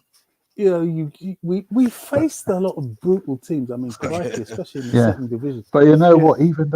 Even people at Hudson, although he was a very skillful player, He he knew how to was. look after himself. yeah, He did. yeah. They That's all him. did. Yeah. Yeah. I want to come. Let's go to John's. Did you finish, Bobby, about your favorite game? Yeah, Yeah, Arsenal, Chelsea uh, 1-1 at Highbury. Yeah, yeah, yeah, yeah. That was my first proper, the game. first game I went with my Yeah. mates, and Where was that you? See, where always were stays you? in Were my you in mind. the Clocken that Do day? you know what? I can't. Or If on I the tell you side, how we maybe? got in that day, we didn't have a Yeah. ticket. I'll tell you that. No. The Oh game. yeah, no one had tickets. Yeah, I was on the side. You know where the gantry is? The gantry, the Oh, main yeah. stand, not that small. Highbury went on the other side. It was like a small, young area. They had, a few seats, few We standing area. They had sitting above we or managed to opposite. climb in, but then we were Yeah, we pushed took that right to side the front. opposite that stand. It was all Chelsea. Yeah. We had the whole clock in, plus that's why there was at least 30,000 Chelsea fans Chelsea, there. yeah, yeah. That's what I was You saying. was Yeah, there like me. the Yeah, stadium was full of us. unbelievable. Yeah. Yeah. Oh God. You know who I went with? I never thought. I have to mention this. I went with my brother-in-law for his first time to go and see his favorite team, Arsenal. He goes, "Well, we have to go to Arsenal." I go, "So you sure you're not scared?" He goes, "Well, we're playing at Highbury. That's our home." I said, "Yeah, all right, let's go." All right. So we went. That's how I sat in that bit. I didn't go in the clock in because I was with him.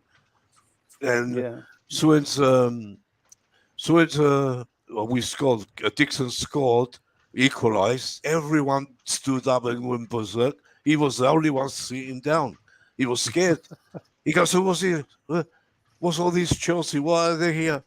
I never forgot he Um, was at the time he just got engaged to my sister. God, I never forget. Yeah, when I see him, I mention it sometimes.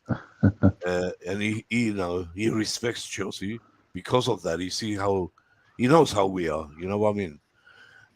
Yeah, Arsenal fan. God. Yeah. There's another. John, before I go to Paris King comment here, what's your first game, John, and your Well, experience? I'm useless. I'm useless on things like that. I'll mention two away games very, very quickly. Yeah, So typically Chelsea, as you remember, when we won the FA Cup in 1970, and then the European Cup Winners' Cup, Dave Sexton, our most successful manager prior to Mourinho, and maybe Ted Drake in '55. yeah, We managed somehow within a year of that, the club. Do you remember the Mears family? We backed the yes. manager, Oh and yeah, we lost uh-huh. Osgood. We lost Osgood and Hudson, and then yes, they didn't back the manager, and we lost Sexton, and I think he went to Manchester United. yeah. Yeah. He So did. anyway, Yeah, he did.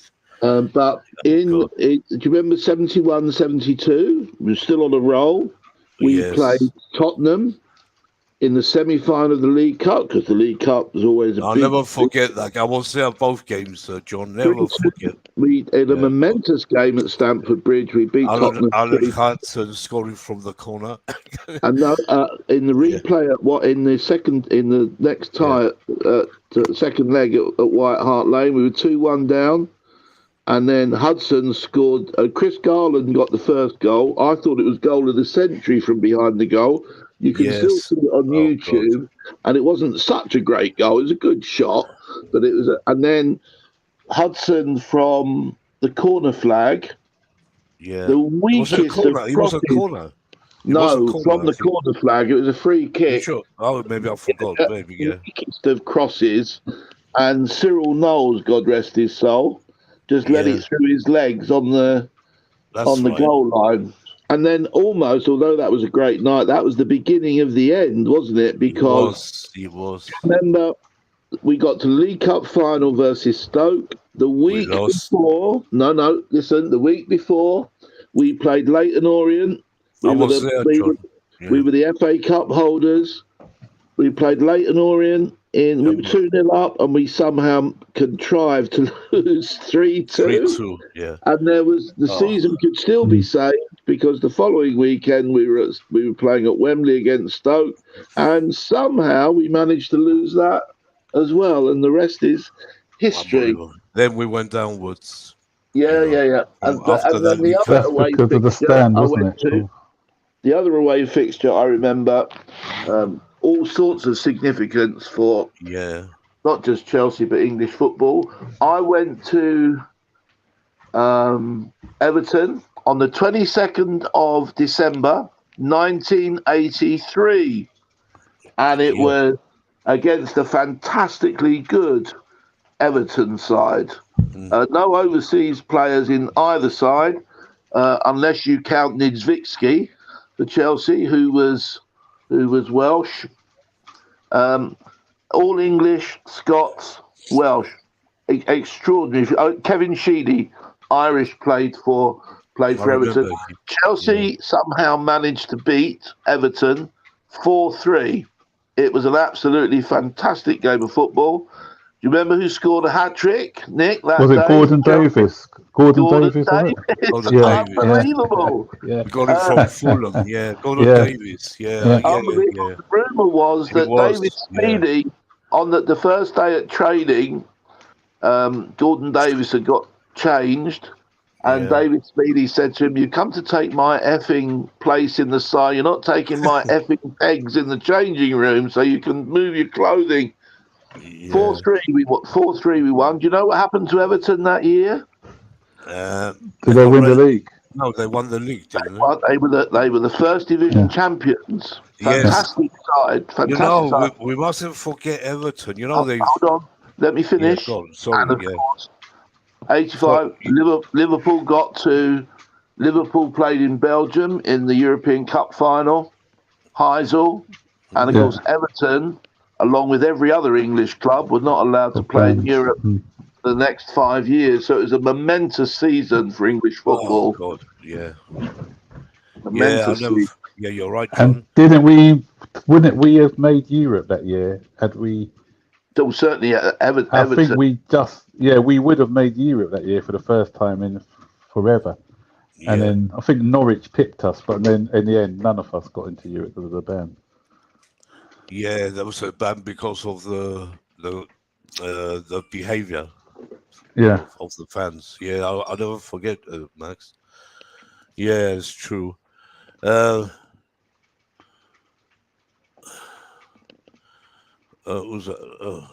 Did you cry? Outstanding. So, anyway, let's see what Proudest King was saying now before I'll tell you my first game. I remember the first game I ever went. But Nick, did you cry when Chelsea got relegated? Yeah, I've cried a few times being a Chelsea fan when I was young, a lot of times. And who was the gaffer the first time? I'm trying to think. Ken Siletta, wasn't it? Was it?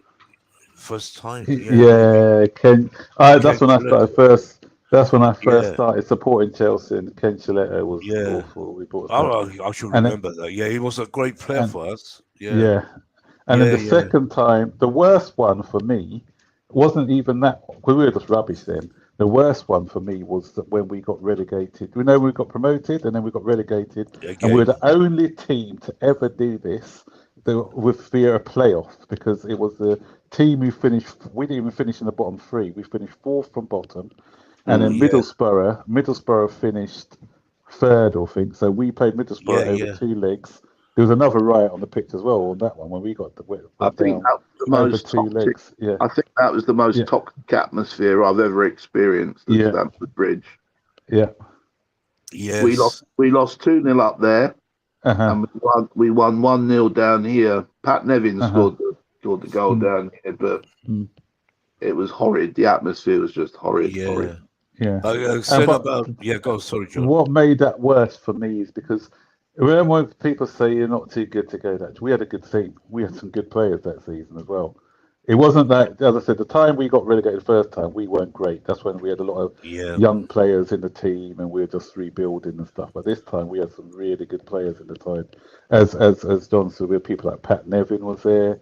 Yeah. Was Dixon still there at the time? I'm not sure Dixon was Yeah. still Dixon there. came in. Yeah, we had some We were decent. Yeah, second yeah. division when we got Kerry Dixon, and he's No, but I'm saying because we yeah. went up, and then when Oh we yeah, went yeah. down again, we did have some good players. I think Oh Gordon yeah, we Deary, did. people like that. We had some Yeah. really good players.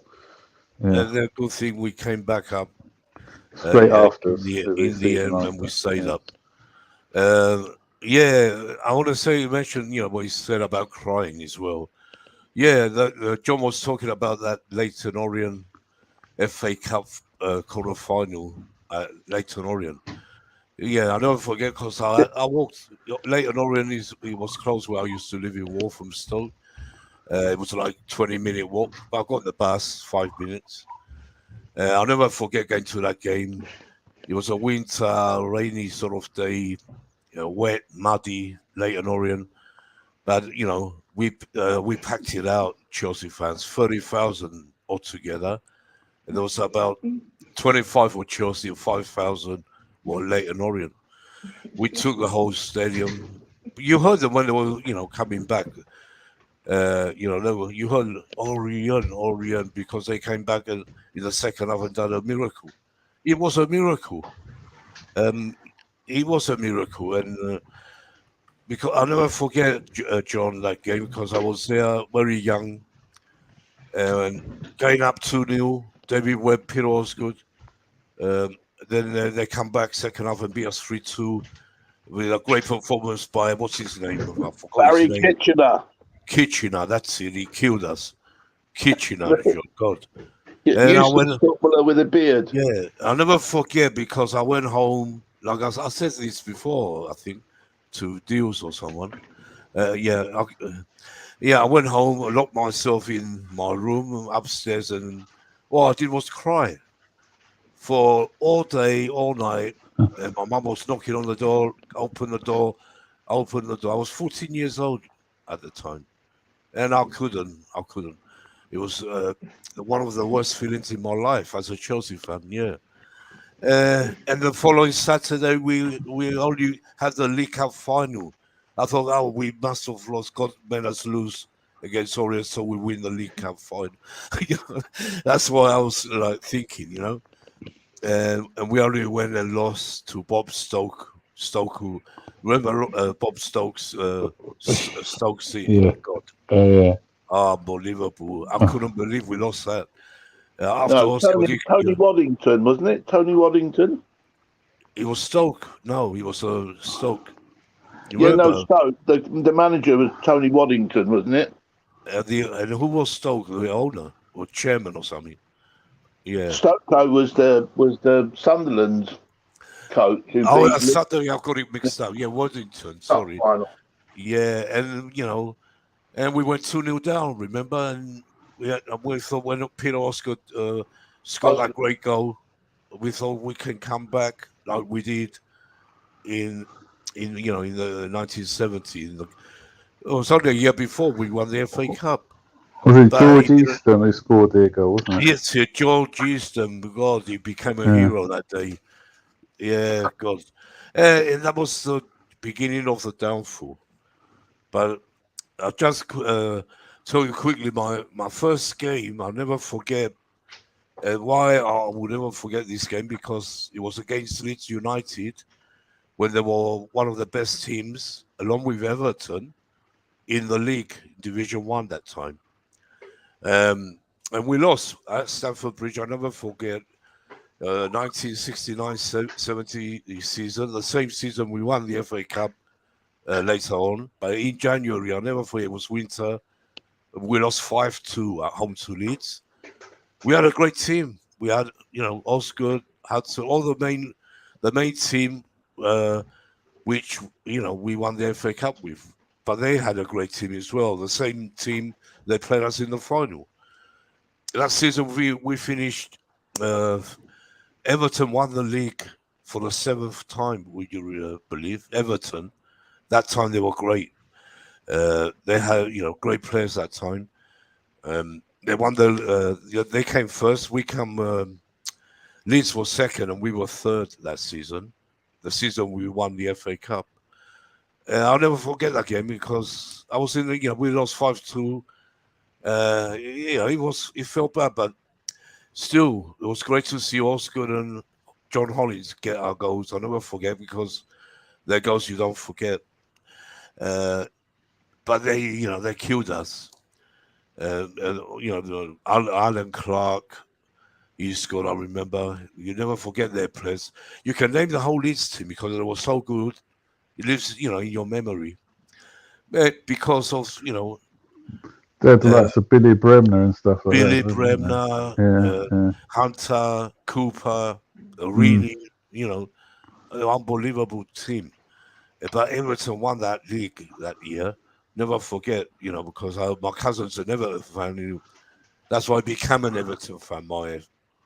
A cousin of my first cousin who lives in London used to go with me Mick to Jones, Chelsea. Alan Clark. But he became an Everton fan because they won the league that year.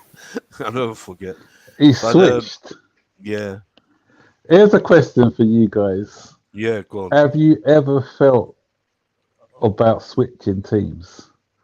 Never, Have you ever switched? never. Yeah, Never. I because couldn't think like that. That here's one for me. I had a great escape because yeah. my brother actually switched from Chelsea to Liverpool. He Oh, came home from school one day and he said, "Oh, you're on the Liverpool spot," because one of his friends God. said, "Oh, Chelsea never win Oh, things God. and stuff." And then I was watching us lose week in, week out, week in, week out. And then one day we played Tottenham. Back then, is when we didn't used to have it on TV and then sort of used to get the papers the day after or whatever. So I didn't know what the score was the day before, and I said, "You know what? Whoever wins the game out of Chelsea and Tottenham, I'm going to support." I was only young, I was like 10 or 11. I'm going to start supporting them, and Tottenham actually beat us 2-1. But then I switched to Tottenham for about 3 seconds, if that. Then I said, "I can't do it." I said, "I just can't Oh, do it." God. Yeah. Yeah. Yeah, No, I couldn't put even, the I've best thing I've never ever even done. thought of that. Even Yeah. we went down to the second division. John, will you remember when we nearly went down to the old third division? We were third we just escaped. But I always used to go Chelsea. I remember some games in those days we had 7,000 fans, 9,000. And another game I have to mention in '79, we were playing home with second division again, Bolton Wanderers and us going, trying to get promotion. And I think that year we both did actually. And we were losing 3-0, half time 3-0. We were down 3-0. I was in the shed then with my friend. I don't even know if he's alive now. I haven't seen him for years. And we were in the shed then on the side there, and 3-0 down. We were gutted. There was 19,000 that day at Chelsea. It wasn't packed out, nowhere near 19,000. Big Chelsea stadium. And second half, they come out. and they made a change. No, not we didn't make the change straight away. We come out trying. Then they make the subs. We bring on Clive Walker. The last 20 minutes, this was. Clive Walker comes on, and what's he doing? Gets 4 goals in 20 minutes. And that 19,000, so he was on match of the day, well, the big match. And they were saying this 19,000 sounds like 100,000. And he did. That's how he sounded, because it was unbelievable to come back last 20 minutes and Clive Walker to get all 4 goals. That was unbelievable. What a legend he is, and I'm glad he still commentates, Chelsea games. I'll never forget you. Yeah, what a day that was. Nick, I mentioned 2 other FA Cup things very, very quickly. Yeah, go ahead, John. The 70 replay, that is the 4th highest TV of all time. Now, if that was Liverpool or Manchester United or whoever, you would never hear the end of it. Exactly. But over 28 million after Churchill's funeral and the coronation and one other royal event. But 28, 4th highest, might be the 5th highest ever, and that will never ever be beaten. No, and remember the season after we lost. The season after we won the FA Cup, we played Manchester City at home in the 4th round, may have been the 3rd round, in the teeming rain at Stamford Bridge. And we were light years behind them. Colin Bell scored 2. He ran the show. The other one we lost 3-0. Now, a little known fact, Colin Bell's son, I don't know why there wasn't a Chelsea representative with him. He took out the Champions League trophy at Porto. But I say that in passing, a little known fact. They have someone bring out the trophy. Generally, it's someone from each side. Anyway, it was Colin Bell's son. He may well have died that year, Colin Bell. We were light years behind Manchester City. We were. Sorry. Just to prove how long a season can be, we beat them in the semi-final of the European Cup Winners' Cup later on in that year, didn't we? Yes. Remember who scored the goal? The semi-final. I think it was only 1 goal over 2 legs. Wasn't it Osgood? Derek Smethurst. Oh, Smethurst. God. Derek Smethurst, Yeah, we forget him. I don't know why I forget that player so much. Well, he's eminently forgettable. That's the only good thing I think he did. That's the only thing. That's why. Yeah, you're right. Wasn't he our caretaker manager at one point? No. For one game. Was he? Maybe he was. You're right, Max. I think he was. Yeah, I'm sure he was. Just for a game or 2. Manager, yeah, you're right there. Yeah, he was. Let's answer Deck's question here, all of you. Hi, guys. It's Deck's question for Max, especially for you, Max. Yeah. But others can answer. What do you think of Mount being linked to Liverpool in the summer? We're going out of. You could. I don't think he's going to join Liverpool. I don't think that's. I think they are prioritising someone like a Jude Bellingham or someone like that. I think usually agents will talk up, say that other clubs are interested. That's a tactic by agents to try and get the club negotiating the contract to pay up a bit more. And I think it's a bit of that. So I can't see him. Yeah, I agree with you, Max. Yeah, a lot of talk. And when players are out of form, there's always talk, And... Tell Dex, tell FSG to put £200 million on the table, and they'll get a phone call. No guarantees beyond that. Yeah, that's true, John. God, I don't think Mason Mount's going anywhere. I don't know about this contract. That's up to Bowley if he wants to give that money. It's his money, but he has to improve. He has to improve. Because he's not at the moment, and we all know he's off form. We don't hate the player like people keep saying. If you don't rate him, you hate him. That's all rubbish. He's just off form. and people don't understand that. That's why I get annoyed, John. Some people don't understand, the way. If any player's off form, we say he's off form. Doesn't mean you hate the player. But yeah, let's move back to the old days. Max is saying something here. Hold on. I mean, the Dex. 200 million, no thanks. Okay. All right, Dex, because we know you, we'll make it 199. Yeah, you heard that, Dex. Yeah, anyway, yeah, so let's go back to the old days. Yeah, that was one of the games, my first game actually, 69 against Leeds. But we lost 5-2, but it started off bad, but it was a great season. That's when the shed was packed out solid. You used to get squashed like a sardine in those days. Then after a couple of seasons, well, a few actually, I moved into the West Stand. Still fanatical. If you remember the old West Stand, we made the same noise, sometimes louder than the shed. We used to get the shed going as well. I became a West Stand. One of the West Stand fanatical fans. We used to go crazy.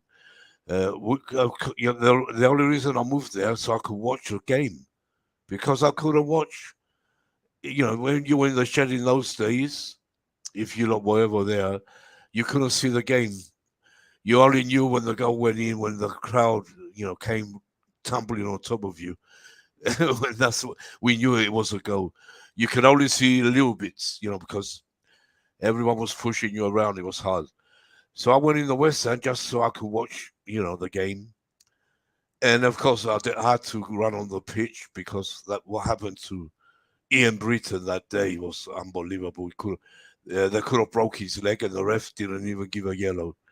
That's why I went crazy and went after the ref. But yeah, good old days. It was.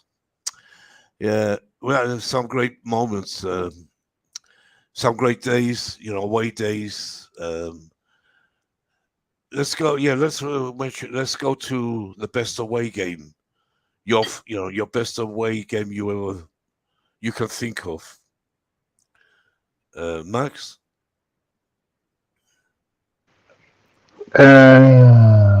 Best away game.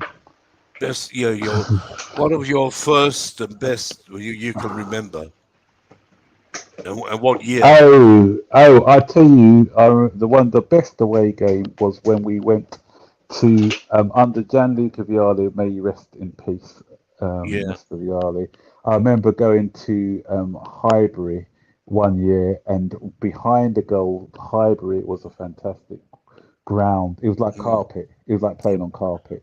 The groundsman deserves the awards for the way they had that pitch. But we went there in a League Cup game on their home ground, and we spanked them 5-1. Do you remember that game?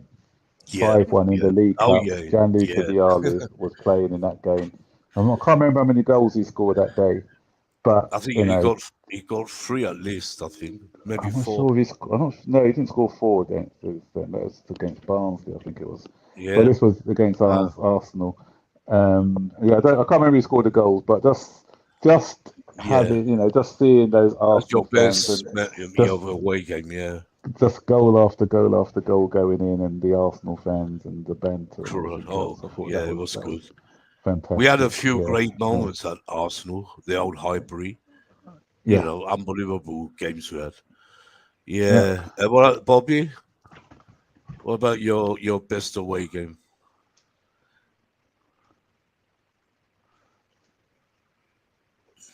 Bobby, you there? Out somewhere. Yeah, probably. I'll go to John. John, your best away. I mean, league best away. I know the Champions League was the best league game, away game.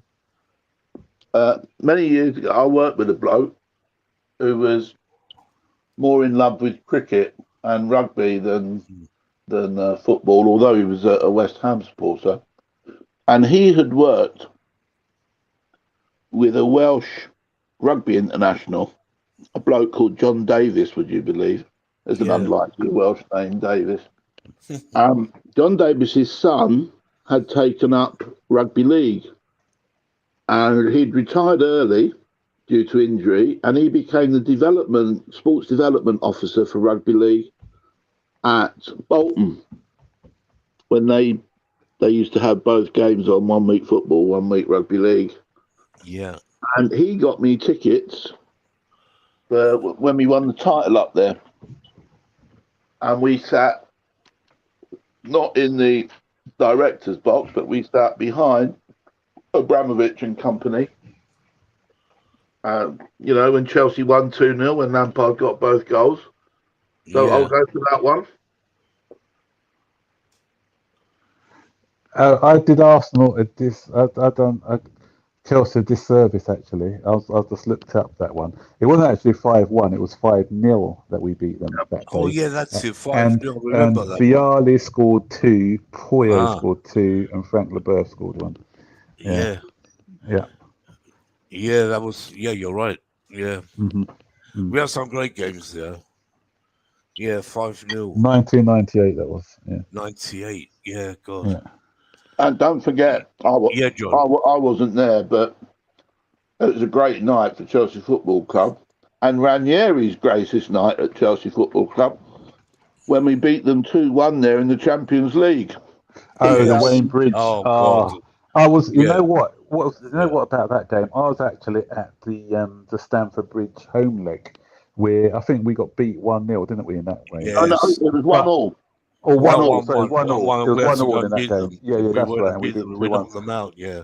But Yeah. the thing is, I was there with a friend of mine. But Arsenal. I think the way that they were a fantastic team back then, Arsenal, because they could. Is that the year they got the Invincibles? We stopped them from winning Yes. Exactly. We stopped them from winning We that. stopped them. Yeah. Which was important. But the way that some of the Chelsea fans were talking about Arsenal, waxing lyrical about Arsenal this, Arsenal that, and one of my friends just turned around and said, "If you enjoy them so much, why don't you just go and be an Arsenal fan?" And that nearly, and a fight nearly broke out in that end. Yeah. But that game, yeah, That the was Wayne Bridge goal, great that moment, Wayne great Bridge one game, was a fantastic moment. Yeah. unbelievable. Yeah. We knocked And them then out, and yeah, go on. I think then we just undone all that hard work with all the rumours of the Mourinho coming in. That was it. Yeah, And sure. I was Ranieri, crying. he Yeah, lost focus in that game, didn't he? Didn't he yeah, switch Jimmy Floyd Hasselbank to a right back? Because He was the right back. And he played him Monaco, up, put him at right back. and Monaco out there. They had a man sent off, didn't they? They'd been reduced to Yeah. 10 men. Yeah. I'll never forget Ranieri. I was at the game. I forgot what game it was, John. His last game for Chelsea as a manager. He knew, he was going to go. We knew he was going after that game. Liverpool. We beat them for 4. And I'll never forget it. I was in the East Stand Aperture that day. But everyone was singing his name. He was wearing that blue and white scarf, Chelsea scarf. Yeah. Sorry, I went to get a cup of tea. I couldn't. Oh, all right. It's all right, Joe. It's all right, Bobby. Yeah, don't worry. I'll come back to you. We're talking about favorite away game in the league, not the European Championship. Remember the last days of Ranieri and the hypocrisy of the British press? They had mocked him and mocked him and mocked him. Yeah. And then shame. when there was all that talk, first of all about Ericsson taking over, but then Ranieri, they became his greatest chum, didn't they? While they rubbished Chelsea Football Club. Exactly. It was a lot of fun. Actually, my eyes were leaking that day when his last game, because he was so emotional that day. A great manager. What if we finished second and he got the sacked because Abramovich wanted to bring Mourinho, of course. I always say, if somebody asked me, Mourinho was a better coach than Ranieri. You only got to look at his record. Delighted that Ranieri won. United, Ranieri won the Premiership. So he was the right decision in the end. But Ranieri was a good team builder, but he wasn't one who's going to take us up to the next level. Yeah. Ranieri versus Mourinho. Oh yeah. Average coach, top bloke, probably an average bloke. You know what I mean? Yeah. So there's the difference between the two. But that Ranieri time, was a top individual. Well, we didn't want him to go, if you remember. We didn't know Mourinho that well. We knew he won the, with Porto, he won the. I knew about his reputation because remember he won. Yeah, but we didn't League, know that like we did when he came. That's why we didn't want. We were getting mad. I remember we were getting crazy because we lost Ranieri that day.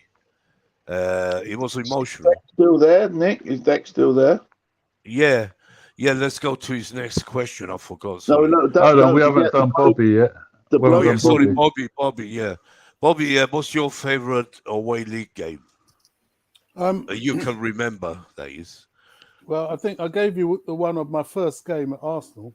Oh yeah. The one that I can't forget is 3-2 at Everton, Goodison, 2006. The goals were spectacular. Yeah. Especially Drogba's. That's another great game. Yeah. Drogba and Lampard that day scored crackers, didn't they? Yeah. My favourite away game. Seeing that live was something else, eh? Yeah, go on, carry on, Bobby. I mean, actually seeing it was just unbelievable. The distance, the power behind the shot was just Drogba's. Oh, gosh. Drogba was unbelievable. That's what we need now.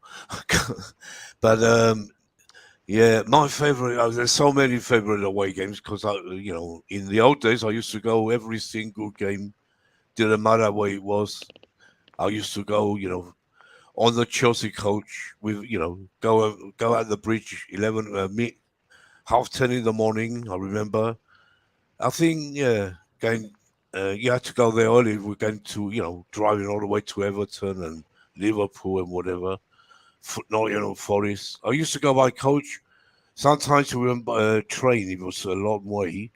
I remember going in the, the old trains from Euston. All the Chelsea fans, all of us. But Chelsea used to arrange those away games. There's so many. I think which one is the best? God. The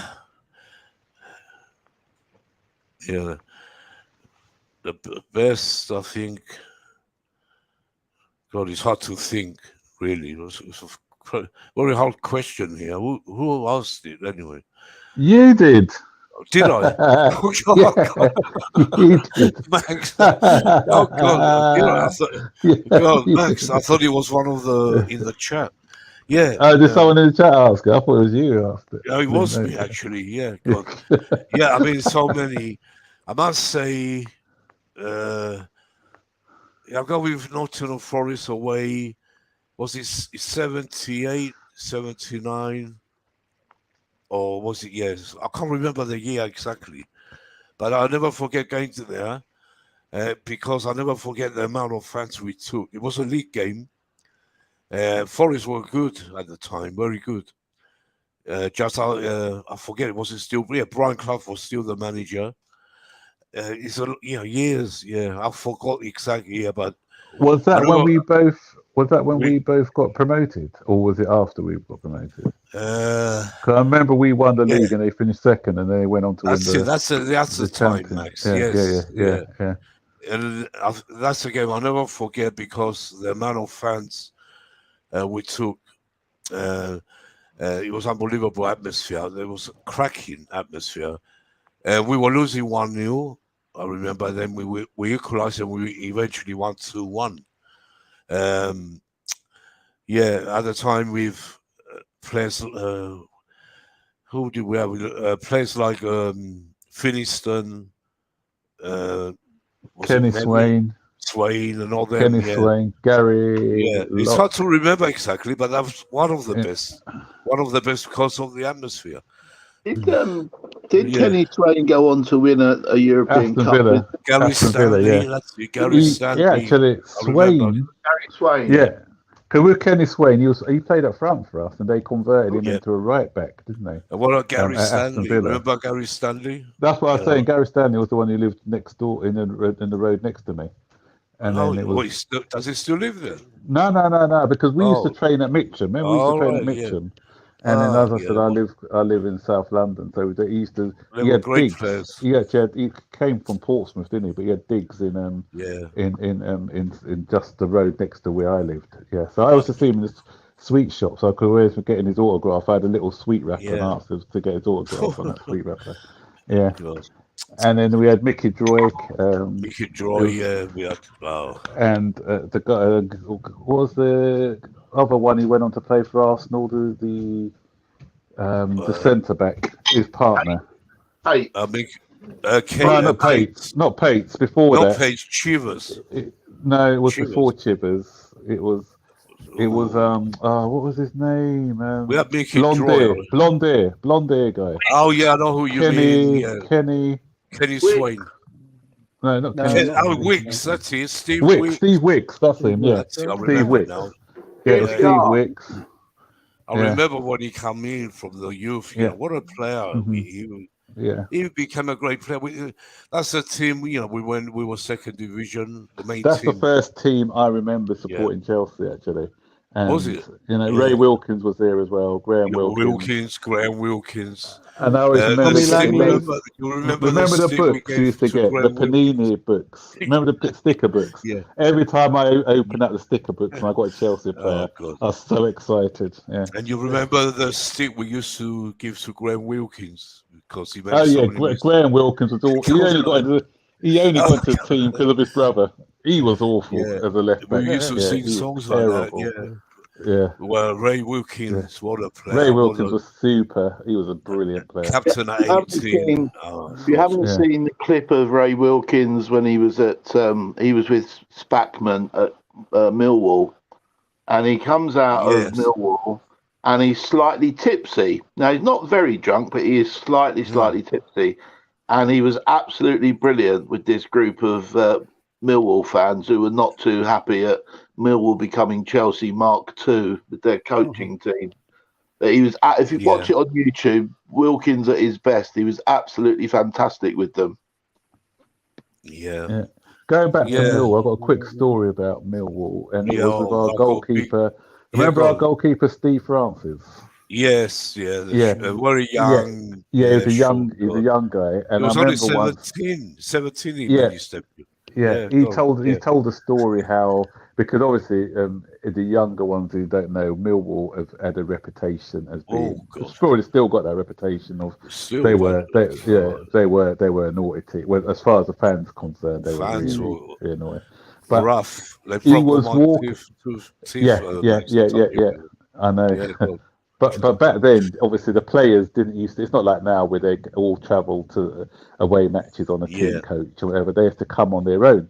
So he was on the way to the game, to play the game, and then he got some Millwall fans came and surrounded him, and asked him who he supports and everything, because they didn't know. Obviously, at the time, we didn't have. He wasn't well known because he was our younger goalkeeper. Yeah, and of course. Yeah. He had to tell them he supported Millwall. If I'm a Millwall supporter, but they didn't realise that he was a Chelsea goalkeeper, because obviously, he went. Oh God! So the luck. I'll never forget that rough lot. I was young, and there were 6 of us. We went to Millwall away. We were second division, of course, at the time. First time this was when I first went to Millwall away. And 6 of us together from school, we were school kids, 15, 14, that age. And we were, just walking up to the stadium, wasn't causing trouble or nothing. Then suddenly, but we had our blue scarves on, Chelsea scarves. And suddenly, I mean, it wasn't young people, it was blokes, 30, 35 years old, at that age with crowbars. They attacked us. I'll never forget. Good job. My friends ran away. They escaped. But me, I was stuck on the ground, and they smashed all my tooth, every single tooth. I don't have any. I didn't have any. I went home, and my mum was going berserk. I'll never forget them. rough fans. Oh, really? Yes, yeah. Even at Chelsea, we had big fights with them, massive. They were very I tough. Yeah, I always remember when we were building the South Stand, yeah, the old shed, when we knocked down the shed, and we only yeah, played yes. with three guys. We played them in the FA Cup. I think it was 19. It was the year after we got to the final, 1995. It was, Yeah, we did. and Yeah. it went to penalties, and it got really toxic in that match. And Mm, I could feel something brewing at yeah. the penalty shootout. So I left just after penalty. But apparently there was, because the police were just waiting outside the ground.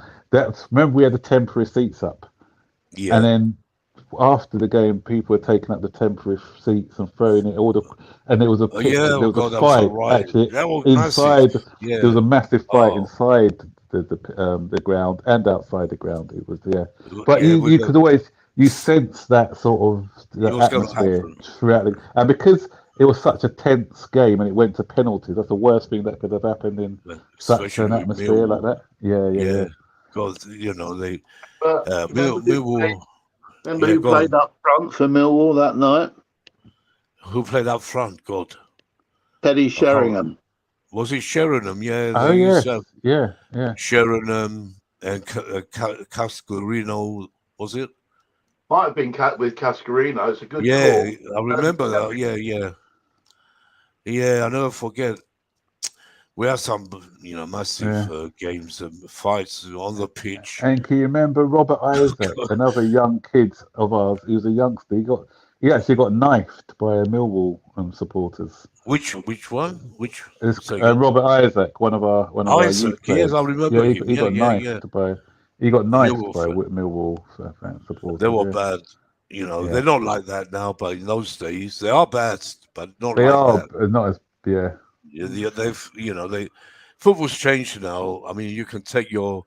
I don't know about Millwall if ever play them in a cup game when we go there, but what's going to happen now? But they're still, even they're older, but they're still there. Like a lot of Chelsea. But I don't know what will happen these days. Those days they were crazy, That's unbelievable. because we didn't have cameras at the ground. It was No, standing. Now nothing. you Yeah. can pinpoint an area. If someone Oh, like that idiot at Tottenham who kicked I didn't realise the guy's 35. I thought it was a kid. yeah, you The see one it. who No, it's kicked. never a kid. Yeah, It's never. they Yeah, said it's he's always an older. 35. I couldn't Yeah, believe it. yeah, And so they're easily. yeah. Karate kick. Yeah, God, what? I couldn't believe what I was but seeing. yeah, Oh God, but and nowadays it's they're easily targeted and they yeah, can but he's banned back for then you life now. couldn't. Yeah. Now those days, Mm. even me, look, I went on the pitch, chased the ref. I done all that, and I was a hero. And then they escorted me, in front of the shed, and the shed was going crazy. I never forget, Yeah. And every game I went to after that, they were coming up to me.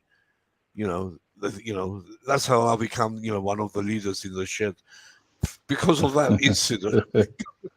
It was crazy. Oh God! Yeah. But we were young, and Mm. passionate. It was different. Now, I get carried away still. Like how many times I wanted to go on the pitch when Mike Dean was refereeing, Chelsea United that day when they beat us by VAR and wrong decisions. And they nearly broke, Maguire nearly broke Aspie's leg. I was Oh, tempted. that was I was terrible. tempted. I knew if I went, that's it, no more Chelsea. So he held me, I hold myself back. But that's only, a couple of seasons ago. But in those days, you couldn't keep yourself back. Not because we knew we wouldn't be banned or anything. Some real bad hooligans, they were banned, a few, but not many. They still got in there in those days. Well, Mm. in those It's like days, you said, you were yeah. encouraged to behave like that. In fact, if you Yes, didn't behave like that, you probably wouldn't have survived so many games. You talk exactly. about Millwall. The real gits for me Yeah. was the Oh, QPR yeah. lot. That's what those people that jumped us. QPR, can you imagine? They were always jealous, Bobby. They were so Always. jealous of us because we were the club who made it in the end, and they never will. It was funny. It's like, and West Ham. Why West Ham hate us so much? Even now, up Yeah. to this day, when you West Ham come, they sing wow, really But dirty songs. John, they hate everyone, don't they? They hate oh, they everyone. hate us. Yeah, They hate but us they us more. I think particularly. I think they they really hate hate us because what we have. We have Stamford Bridge still. They lost Upton Park, and they're jealous as well because they can't get where we are. Even now, we're 10th, but they can't nowhere, reach us. And it's always been a big rivalry with West Ham. God, and it gets on my nerve when they come with Chelsea, and our fans let them sing us out. But with West Ham, it got worse when we stole Frank Lampard off them as well. That Oh made God, yeah, it even. Yeah. that's another main thing. And they even now they sing, Fat Frank Lampard and all this shit. Yeah, I remember being on a train going up to. I remember being on a train going up to. It was just a home game against them. And what's the pub they drink? It's 3 stops from Stamford Bridge on the district line. Is the one in West Brompton, I think. Is it West Yeah, Brompton? I think they may have got on. Was it West Brompton? They got, and I was in a carriage, and there was about 3 of us because I got there early, and all of a sudden, all of these West Ham fans got on the same carriage as us, and they were started to sing, oh, yeah, and they were banging on the tube, and I had my Chelsea top on. I'd lucky had a coat on. The zip went up, up, up, up, up, up. Yeah, because I didn't want to be seen as as a Chelsea, because there wasn't many of us on that. Yeah. West Ham. I must give them that in the 70s. I'll never forget because they were the only team to actually take the shit. They took us. They came in, thousands of them. I mentioned this before. Chelsea West Ham game. I forgot what year exactly. 70. We were first division. 70, 69, 70. And they came. And they actually thousands of them without scouts. Nothing. No one knew who they were. To go through the police, as usual. Because all you did, you turned up and paid and went in. And they came in. And I remember I was in there, standing at the in the shed as usual, but not right in the middle. I was on the side. They came in, thousands of them. They took us. They moved us. West Ham boys, we are here, and they were singing like that. And they moved us all the way. We went all the way to the side. But they used to take the shed with numbers, though. There were numbers. They came together that day. But what happened? We went. We got back half of it anyway. Half of it was police in the middle, and in the end, it was a police cauldron. In the middle of the shed, there was a police in the middle. We were on the left, they were on the right. I'll never forget. I mean, just singing to "We're gonna kill you outside" and all this. And when the match finished, it happened on the streets. God, chaos, fighting. I mean, we can laugh now, but it wasn't funny. It was dangerous. God, I was younger, really, Bobby. It was, it was dangerous, but I was in. Oh, you have to be involved, like you said. You have to be part of it. That's the only way to survive. It was part of. Yeah, you have to go with your team. You need to be brave. Yeah, and it was crazy. Horses chasing you. I had horses chasing me. I had so many things. I wasn't a hooligan, like the real hooligans. I never, try to stab someone or anything like that. But it was just the rivalry. Rivalry was, it was big. Yeah, I think the bravest thing I did, I went to Tottenham, and someone gave us some away tickets. We got a big rivalry at Tottenham as well. I was in the Tottenham end. You know that guy with a big drum who's boom, boom, boom, boom, boom, boom, boom, yids, boom. So he was to the left of us, to the right of us. So I was right behind the goal. This was this would have been probably 98 because Di Matteo. yeah. Do you remember that Oh, goal that Di Matteo scored at White Hart Lane where he arrowed it into the top corner? Because yeah. obviously we were trying to sort of hold it Was down that that we're Di top Matteo Chelsea. or It was Di Matteo.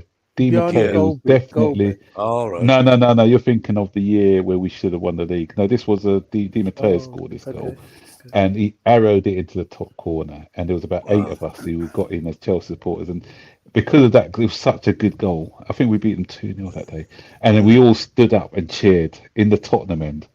8 of us cheered in the Tottenham end, Yeah. and not one Tottenham Yeah, we never supporter was did scared at anything to Tottenham. us. Not Yeah, I one mean, Tottenham supporter. When we came out of the always, ground, yeah, nothing. They're Yeah. probably surprised. you know, Just always, so at surprised. Tottenham, at White Hart Lane, that is. Yeah. At White Hart Lane, we always used to go in numbers again, sitting with them. I remember. I remember when we scored, I used to jump up and down. I couldn't care less if they were all Yeah. Tottenham. Yeah. And, Yeah. yeah, it's I actually true. remember being just before we played in the 1994 Cup final. I was at a game sitting on the benches when we played against Coventry City, and Coventry City beat us 2-1 that day. And a Coventry City fan he got a ticket from his Chelsea mate.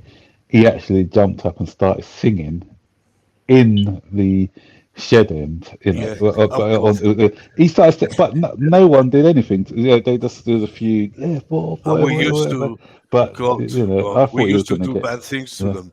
yeah. I remember, But in the West End, the old West End, when you used to get some away fans hiding themselves, hiding no scarves or nothing. They were hiding.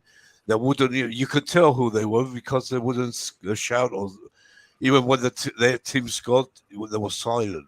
They were scared. And sometimes when they did shout or got up, well, brought a fight. All the Chelsea fans were on top of them. That But was it crazy. God. is torture sitting in Oh, the away end. I've sat in the away end a few times. I remember sitting in the away end when we played against Wimbledon in the FA Cup yeah, semi-final. When Zola scored that brilliant goal, yeah. the back heel, and At Highbury. because the Was it at reason why Highbury? it was at Highbury. It was at Yeah, that's Highbury. I it. was at Yeah, that yeah, game, yeah. and because my 3 friends were season ticket holders for Wimbledon. Because I think you can get a Wimbledon season ticket holder when they used to play at Crystal Palace for about 200 quid or something, 150 pounds or something like that. It was really cheap. So they got us tickets for that game, Mm. and so some Chelsea fans were already thrown out because some Chelsea fans were making noise, and then the Wimbledon fans moaned, so the stewards threw them out. So we saw them thrown out. So I said we need to just be careful, not to cheer the goals. It was agony, especially when there's Zola one going in to try. Oh God, When you yeah, score to try and suppress your emotions and everything else, just to yeah. stay in the ground. But as soon as that final whistle It was went hard. and we That went was out, we just let out all our emotions, and that was great.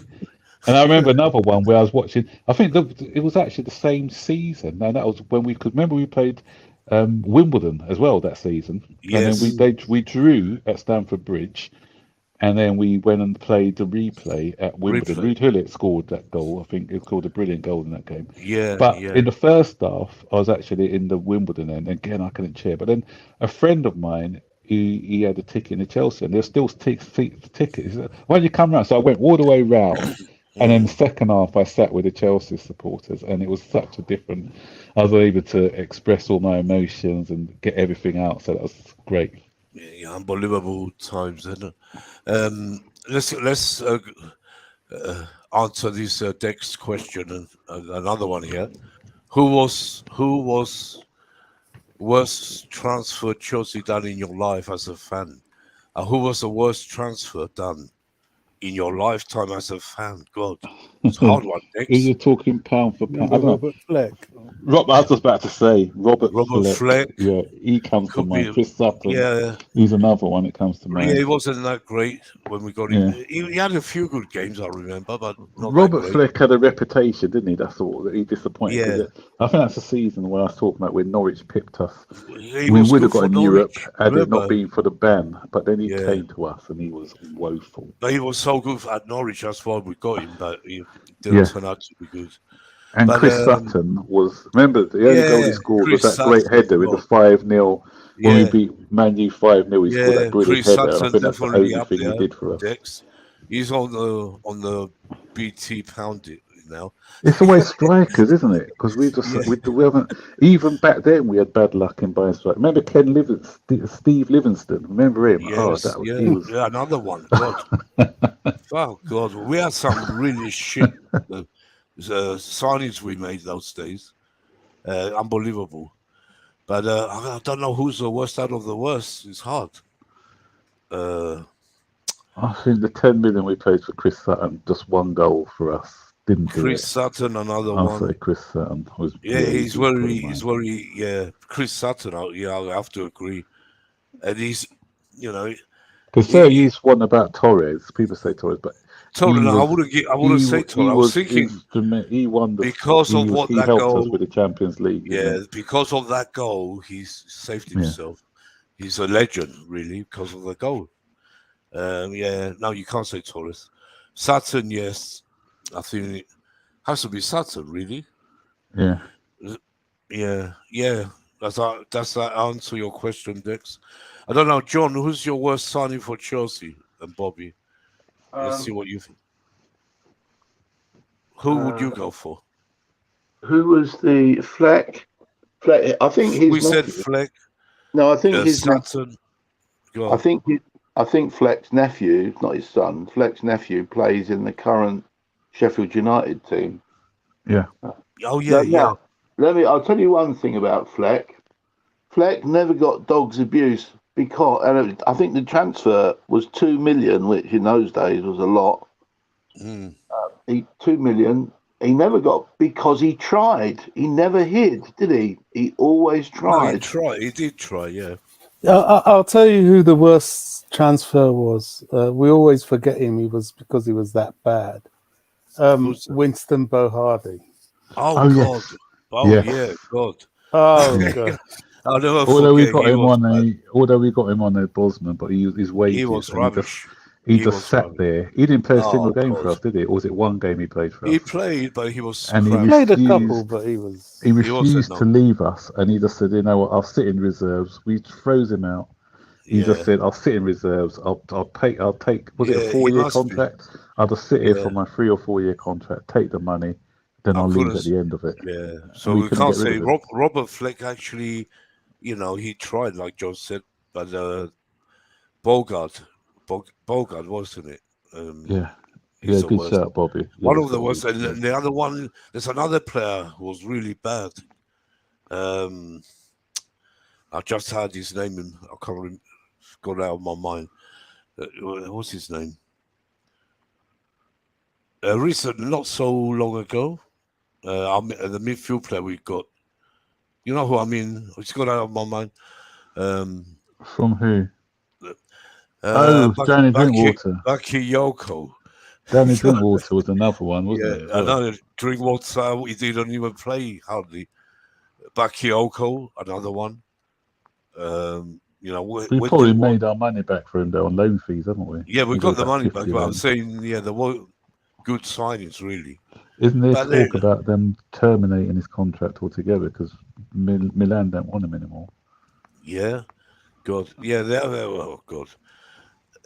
Yeah, we have quite a few actually. So just quickly go back to football hooligans. I had to look him up because I always forget his name.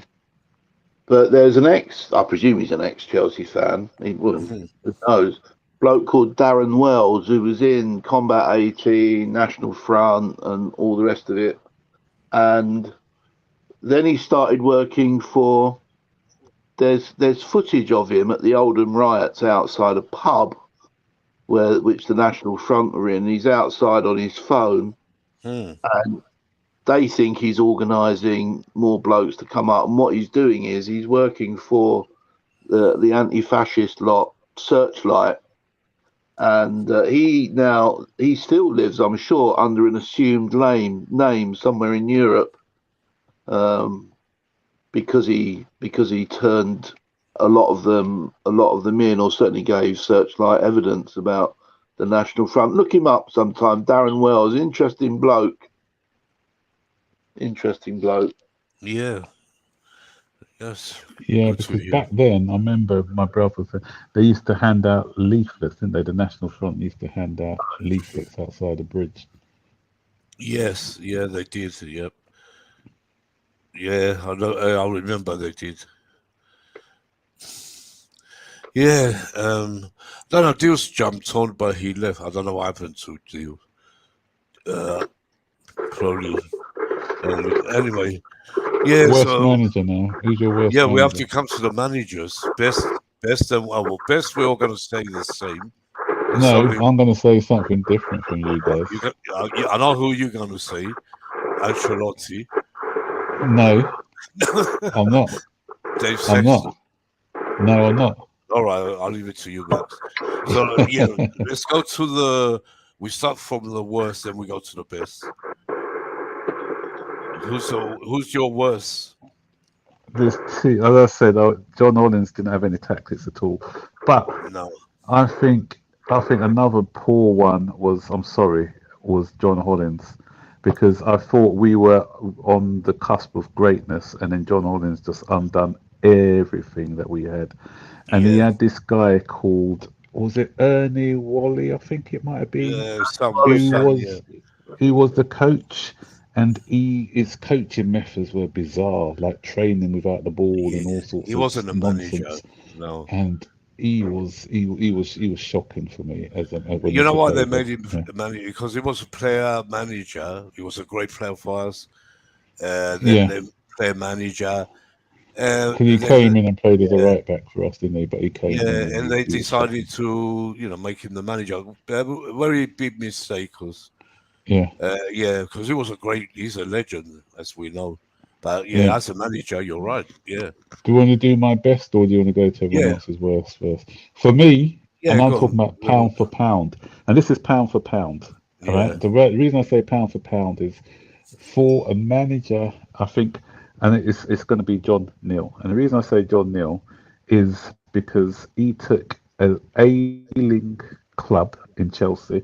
He just missed, avoided relegation the season before, mm, and he built a team. And that's why I said he actually built a team. yeah, Ian McNeil, I think, was his assistant, yes, and you're right. they bought, Yeah, and the players that they bought in are players that we hadn't heard of. People like Spackman, Pat Nevin, Joe McLaughlin, yeah, Kerry Dixon came in. Okay, he had a reputation at Reading at the time.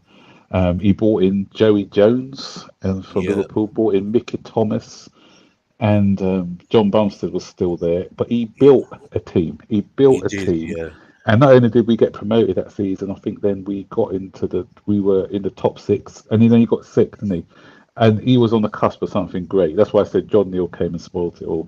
He got that illness, and that's why mm, they had to let him go. I think had he yeah. stayed, I think He we could was have good. I seen us like John Neal. Yeah, we challenging did for like a league, John Neal. and and Yeah, and that's why I say pound for pound, because what Jose Mourinho did was great. I don't it understand that, was but different, but he obviously had he the had the money. It's money and different. everything else. Yeah, But for a manager to come and just build a team from nothing with no exactly. resources and to turn them into a competitive outfit at the time, and I thought that was a fantastic achievement.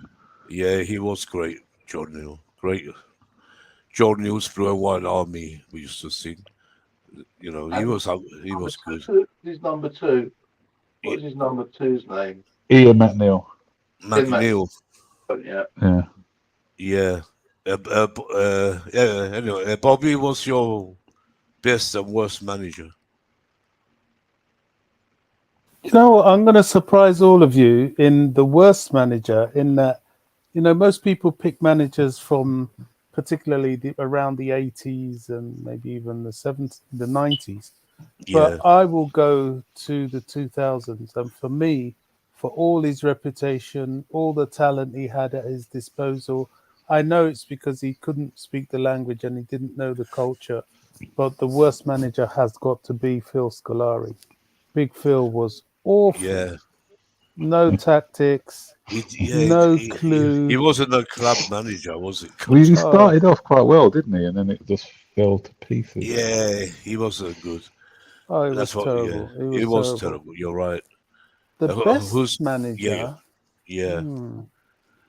We've had a It's a few hard one. really good managers. We have, but for the simple reason for what he achieved and the fact that he came back twice and still achieved the pinnacle of English football and really should have won the Champions League as well, to be honest.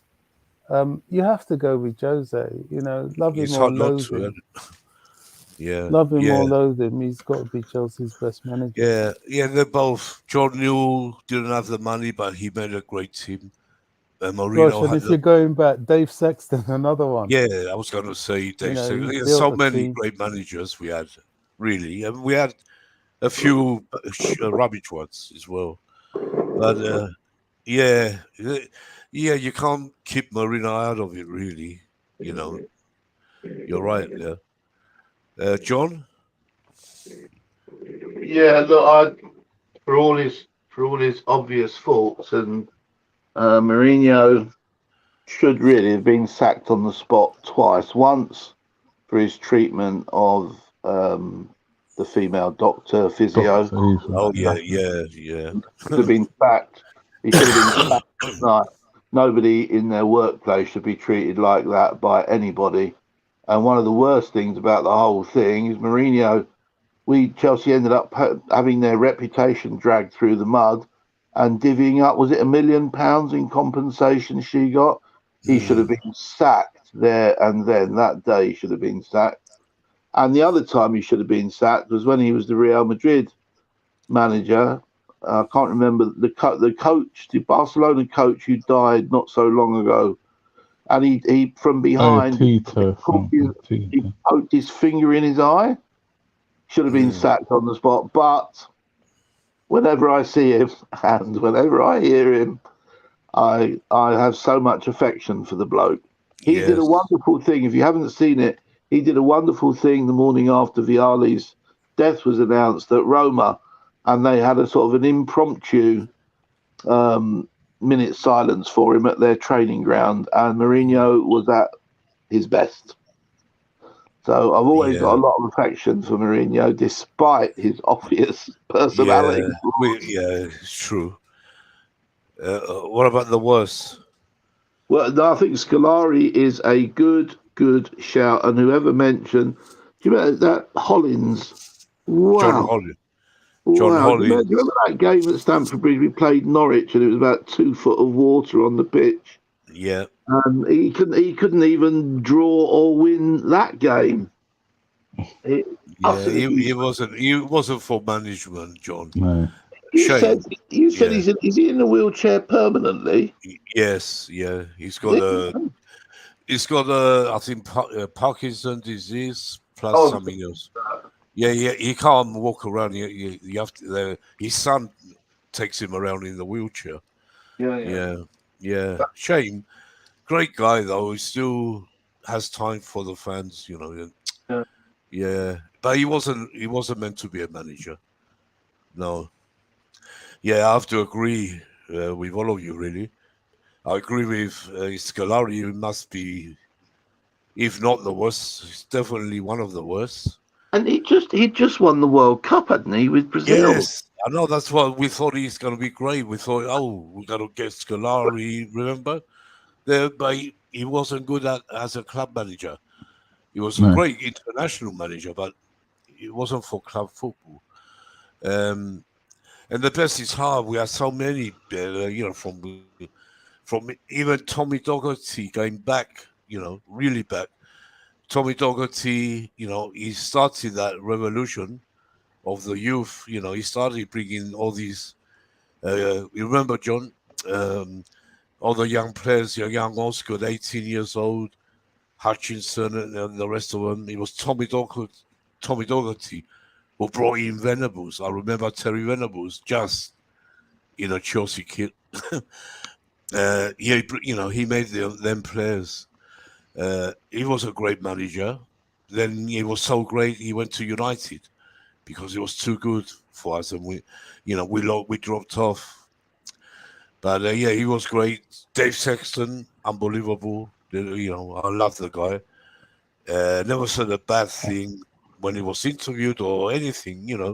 A gentleman, a true gentleman, a great manager, and won us that first FA Cup. We've never won in our lifetime. That was unbelievable for me because I was old enough to be there, and he And was. then he went to United as well. Yeah, then he went. Yeah, exactly.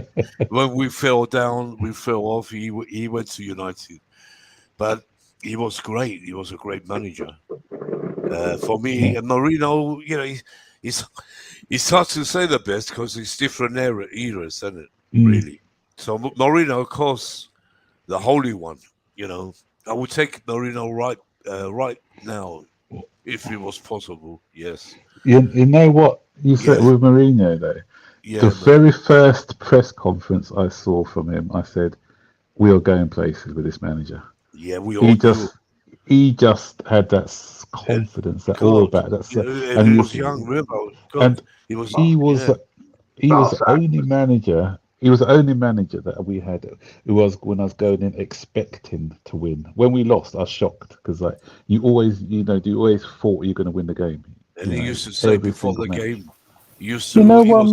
one Yeah, manager that we often forget and really needs a mention, considering the era and the time that he was manager, and he started all this idea of building great Chelsea squads from scratch. I think he was even the person that yeah, discovered Jimmy Greaves at first.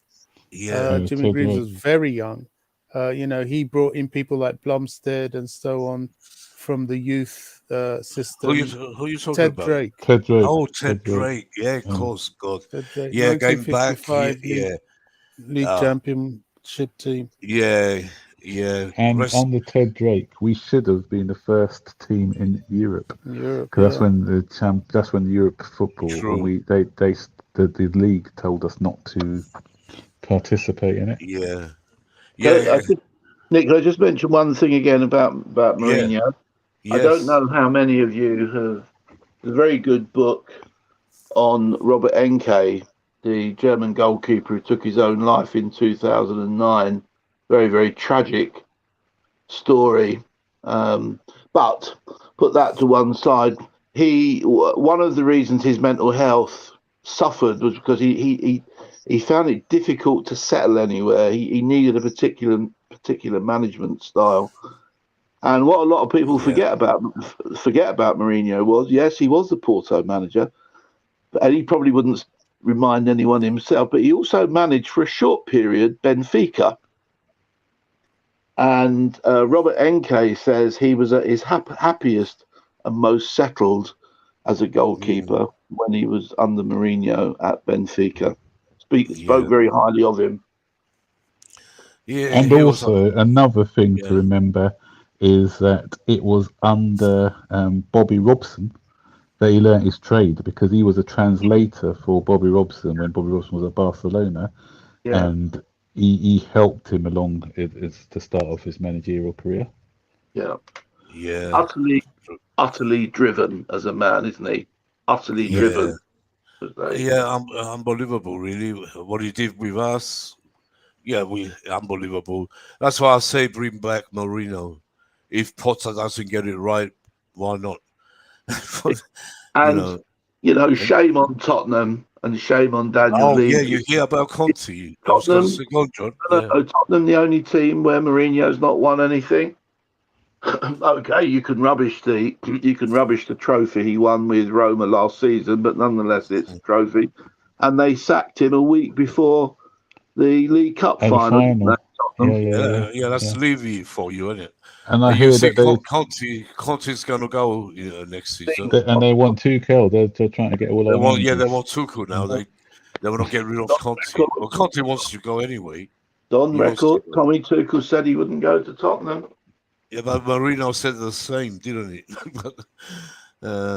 Yeah, I don't blame Thomas Tuchel if he wants to go. Uh, It felt worse when Mourinho went to Tottenham for me. It won't feel so, but I don't know because he was with us longer. Thomas Tuchel, he wants to be in the Premiership. Let's see what happens. Anything can happen in football. You don't know what's going to happen next. Let's see. One Let's see what thing happens. Chelsea have got to, one yeah. thing Chelsea have got to keep in mind, even those disgruntled Tottenham fans shouting for Levy to go and Joe Lewis to go and all the rest of it. Joe Lewis is the money man. It's not Daniel Levy. They're going to be streets ahead of Chelsea until we can, unless and until we can get some development on the stadium. Because not only have Tottenham got 20,000 extra every single home game. Oh yeah. They are, Lady Gaga's played there, NFL has played there. They're going to use that stadium, and eventually, financially, I suspect they will be a bigger force than they are at the moment. Yeah, good point, John. Chelsea got to be mindful of that, especially post Abramovich. Apparently, in the last set of finances, they've actually now overtaken us with revenue earned. That's why it's imperative that we start the development of our capacity is 40,000 now exactly. There's no 41, no 42. It's 40,000. But Bowley, that's his next step. After he sorts out the team, it will be the stadium. He promised, and he will do it. We're going to be revenue. 63,000. It will be at Stamford Bridge. But not only that, it's the other revenue that we are, because there's a lot of untapped revenue when it comes to commercial deals and things like that. Yeah. So I'm hoping by say we get the team right, we start doing well next season. The next mission is the stadium. It has to start really. Well, they've applied. Yeah. They're in the bidding for Oswald Stoll, the military, the veterans' place behind the stadium. So we'll see how that. Yeah. Folds. If they could get that, then life would be a lot easier. Oh yeah, for sure, John. It will happen. It's got to be unbelievable when it's done. Like we saw the old. Nick, the thing is, you say that we all want to be alive when it's done. We don't want to be brown bread, do we? No, it ain't gonna take another 10, 20 years, is it? God, I don't know. It should be done in 2 years, 3 years time. Ironically, had Abramovich given the green light, and Chelsea were given the green light to build his stadium, it would have largely been done during the pandemic. Yeah. Yes, it would have. Hindsight is a wonderful thing. Yeah. Let's see. I don't think. I think we're gonna be still alive, John. Hopefully, just to see the new stadium, please, before we go. Yeah, I want to sit there. 60,000, 63,000, Stamford Bridge. That'd be unbelievable. Arsenal, Tottenham, West Ham. All got significantly bigger stadiums. Of course they have. But don't forget, they had to move out from the sacred grounds. I'd rather be at Stamford Bridge than have a bigger stadium. Tottenham didn't. Yeah, well, they did the same place. They played at Wembley. They had to go to Wembley, didn't they? No, I mean, played at Wembley. I don't know I haven't been inside. I used to go to Tottenham quite a lot. Yeah, it's White Hart Lane. Yeah, but White Hart Lane, the old stadium. All right, it's the same sort of place, but it's a bit different. It's exactly the same sort of place. Yeah, but that's what I'm trying to say, John. Yes, it's exactly the same. What I'm saying, they had to demolish White Hart Lane, that old ground, traditional, and rebuild it. Yeah, and rebuild it. We haven't. We are at Stamford Bridge where we always have been. That's the difference. That's why I was against moving from the bridge. Most, I'm glad most fans think like me. That's the last thing we want. We got players buried, in the shed, and Hutchinson, Osgood, Ashes are buried in that penalty spot. Benetti recently, I was there. Osgood, I was there. how many players we have in that ground. We're not going to go from it. See, that's the difference I'm trying to say. Arsenal, they had to go to the Emirates. It's not the same as Highbury. I don't care if they're, up the top now. Still ain't the same. West Ham, the same. Them fans didn't want to go from Upton Park, but they had to. So we're lucky to be at Stamford Bridge, still. Like Liverpool would never leave Anfield, and Man United would never leave Old Trafford. We're the same. Yeah. Yeah, it's always been like that. For me, it's really, I can't imagine a Chelsea out of Stamford Bridge. You know what I mean?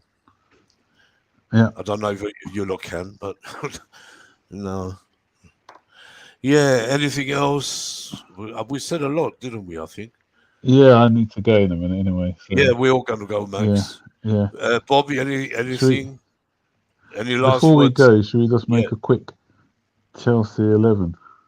Yes, of course. Yeah. Yeah, we have to. Yeah. And Your all-time Chelsea 11. all-time 11. Yeah. Wow. Well, that'd be good. Yeah.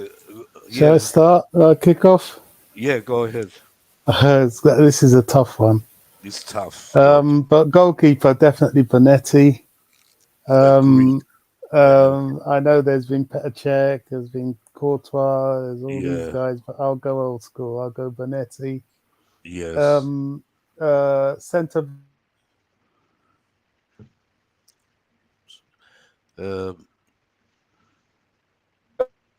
He's still there, Bobby. Terry Desai, I'm afraid. Right back. Desai, yeah. I'll put Ron Harris there because he started off on the right back. Yeah, right. Ron Harris, left back. Lasso. Right, that's we'll try 4-4-2 old-fashioned way. Right? Yeah, 4-4-2. Yeah.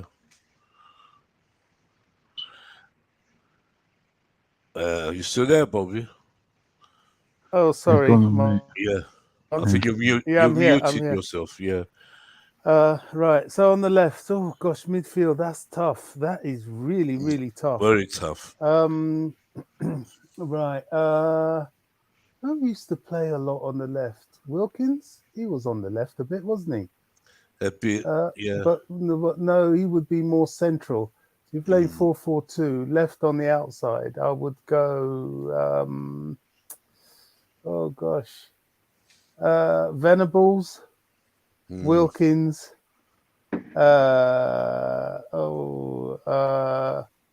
Lampard. So many. There's just so many. Fabregas. Well, yeah, no, okay, I'll throw Fabregas in there. We have so many. Yeah. It's hard. And then the forwards. Oh my goodness. Who's the number 9? My goodness. Number 9 for you. Osgood. Yeah, it has to memory. Be. Yeah. And for me, the other one. Drogba was unbelievable, but Osgood is the king. Osgood is the only guy who has a statue, the king of the kings. For me. Yeah. I'll go next. Yeah. I'm just going by players that I've actually seen play live. Okay? Yeah. Oh, yeah. So I'm not going to go for. I didn't see Bonetti. I didn't see Osgood, people like that. I didn't see them live. I did, Max. Yeah. We did. So for me, in goal is going to be Petr Cech. Right back, just because I love the way he played, is Dan Petrescu for me. Yeah. Left back is going to be Ashley Cole. And I'm going to go Desai and John Terry as well as my centre back pairing. I'll probably go 4-3-3. I just love the guy Ruud Gullit because he was when he first came in, he was like poetry in motion for me. So I'm gonna have Ruud Gullit. You've got to have Frank Lampard just for being the record goal scorer at the club. Yes. And the other midfielder. Again, just for what he achieved and the important goals he scored in cup finals when I first came in, and cruelly injuries cut his career short. That's when Roberto Di Matteo. and and the three up front for me. I love Zola. I thought Zola was a magician. Yeah, I'm going Didier Drogba, and I'm going to pick someone of the current era who carried us for the last few seasons. When he's gone, we've missed him. Is Eden Hazard, and that's that's my two. good choice. Yeah, great players, every single one. John, I'm useless at these things. It takes I me know. weeks. Takes You me weeks weeks. to do. Yeah, I'll just mention 3 or 4 names who are a yeah. must include for me, and I'm surprised that he hasn't been mentioned. Eddie McCready's got to get into any team, even Oh if yeah, he's playing, even if he's yes, playing top on his own. McCready, just by sheer force of personality. Osgood would get in any side. I'd pick. Um, Between Zola and Hazard, wow, what a choice! very Could hard. we squeeze them both in? But I'd Yeah, go to Zola because he helped us get where we are yeah, today massively. And one of my other favourite players of all time is, and he probably wouldn't get in the best 11, but maybe we'll make him substitute. Is Marvin Hinton? yeah. He was a great Mm. player, Marvin Can I Hinton. swap one out as well? Sorry, from my Yeah, team, yeah. because I like to do different eras as well. I'll take out Di Matteo, as good as he was, but I put in Ray Wilkins because Ray Wilkins, Yeah, oh yeah, we mustn't forget When I God. first started supporting Chelsea, even as a 17, he captained us as a 17, 18. He was 18, magic. yeah. Yeah, he Yeah, was unbelievable legend. yeah. So And he died I have young to put as well, someone in God. as one of from that Yeah. my era. And There's yeah. so many, God. Mm. I can go through the whole 70 team were unbelievable. From Bonetti to Osgood, Hudson, Charlie Cook, Marvin Hinton, like you said, John. Um, it's hard because different eras, sorry.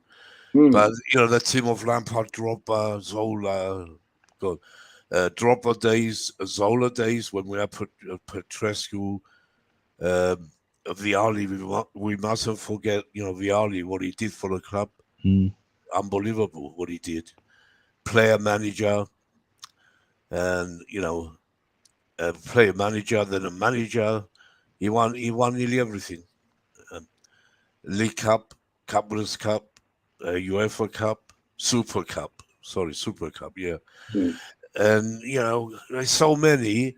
It's hard. You can't really say the best ever 11 because there's too many of them. For me, it's too many. But I have to go with that's 1970 team. Every single player for me because it was the first FA Cup final we've been waiting for ever. Like we waited to win the league, it took 50 years we had to wait since 55. We wasn't born in 55. That's why the FA Cup 1970 win was massive. Uh, like you said, the Champion Leagues were unbelievable. Especially the one in Bayern Munich, the first one. I think that sticks up more than the second one for me. Both were unbelievable, really. To win a Champions League is great, but that 1970 FA Cup final with every single player was a legend. They still are legends, every single one of them. Yeah, that's I have to go with that team.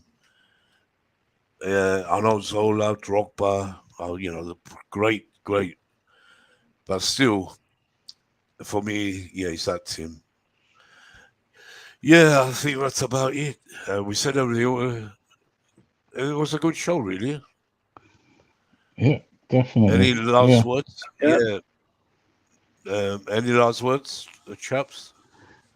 My final thoughts is Yeah, for, especially a message for the younger supporters out there as well, is if you think we're going through a horrible time now, try supporting us in the 70s and 80s. exactly. That's when you proved yourself as a Yeah, supporter of this club.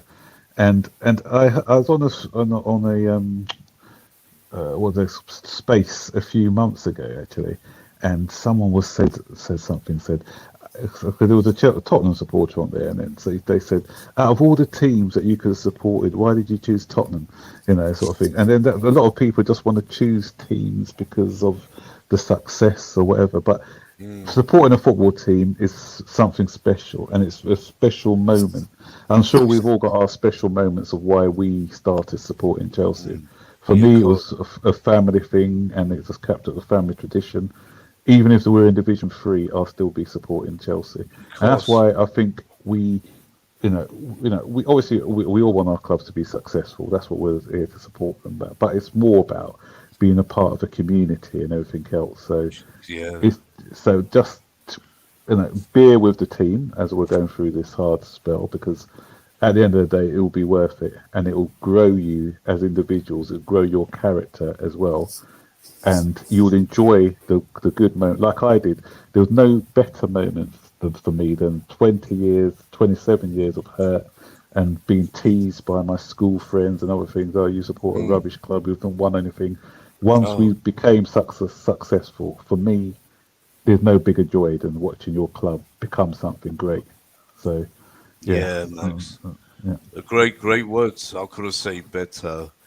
Of course, because we seen it all. We seen when we were really bad, worst out of the worst. They used to take the piss out of us, like you said. Arsenal's, Tottenham, everyone used to take the piss out of us when we were second division, mid-table, first division sometimes. Yeah, but in the end, we became the best. Which deep down we always knew. Being a Chelsea fan, I don't know, since I can remember. I always knew this club is the best in the world, and it Did will you be. remember the words Yeah, of Ken Bates once? He described us when he took over the club. He yeah. said, "This club are sleeping giants." He Yes, I'll said, "The never forget. I have potential that video, at this Max. Yeah, club is enormous," and that's the he's yeah. thing. We were always at the Oh, potential to he become a was. big Yeah, club. Yeah. and when he was doing that model of the new bridge, what we see Mm. now, Ken Bates, that was unbelievable for me. Yeah, great chairman. And and now that video, I have him. The video, I can't play videos. We don't have any We need video to do a recorders. part two where we talk Yeah, about the Ken Bates year, because those were Yeah, colourful. yeah, we That was a will. colourful period, wasn't there? Yeah. Unbelievable, God. I've got a Yeah, bit of I've got a bit of a sort of last a little roundup for this for me, yeah, and that is that I really believe that one of the unique things about Chelsea as a club, even in the bad old days, as it were, we always knew that we were giants. We knew yeah. it. We You know, knew. I we don't know. Yeah. there was always that feeling. We were a club that you would always dare to dream.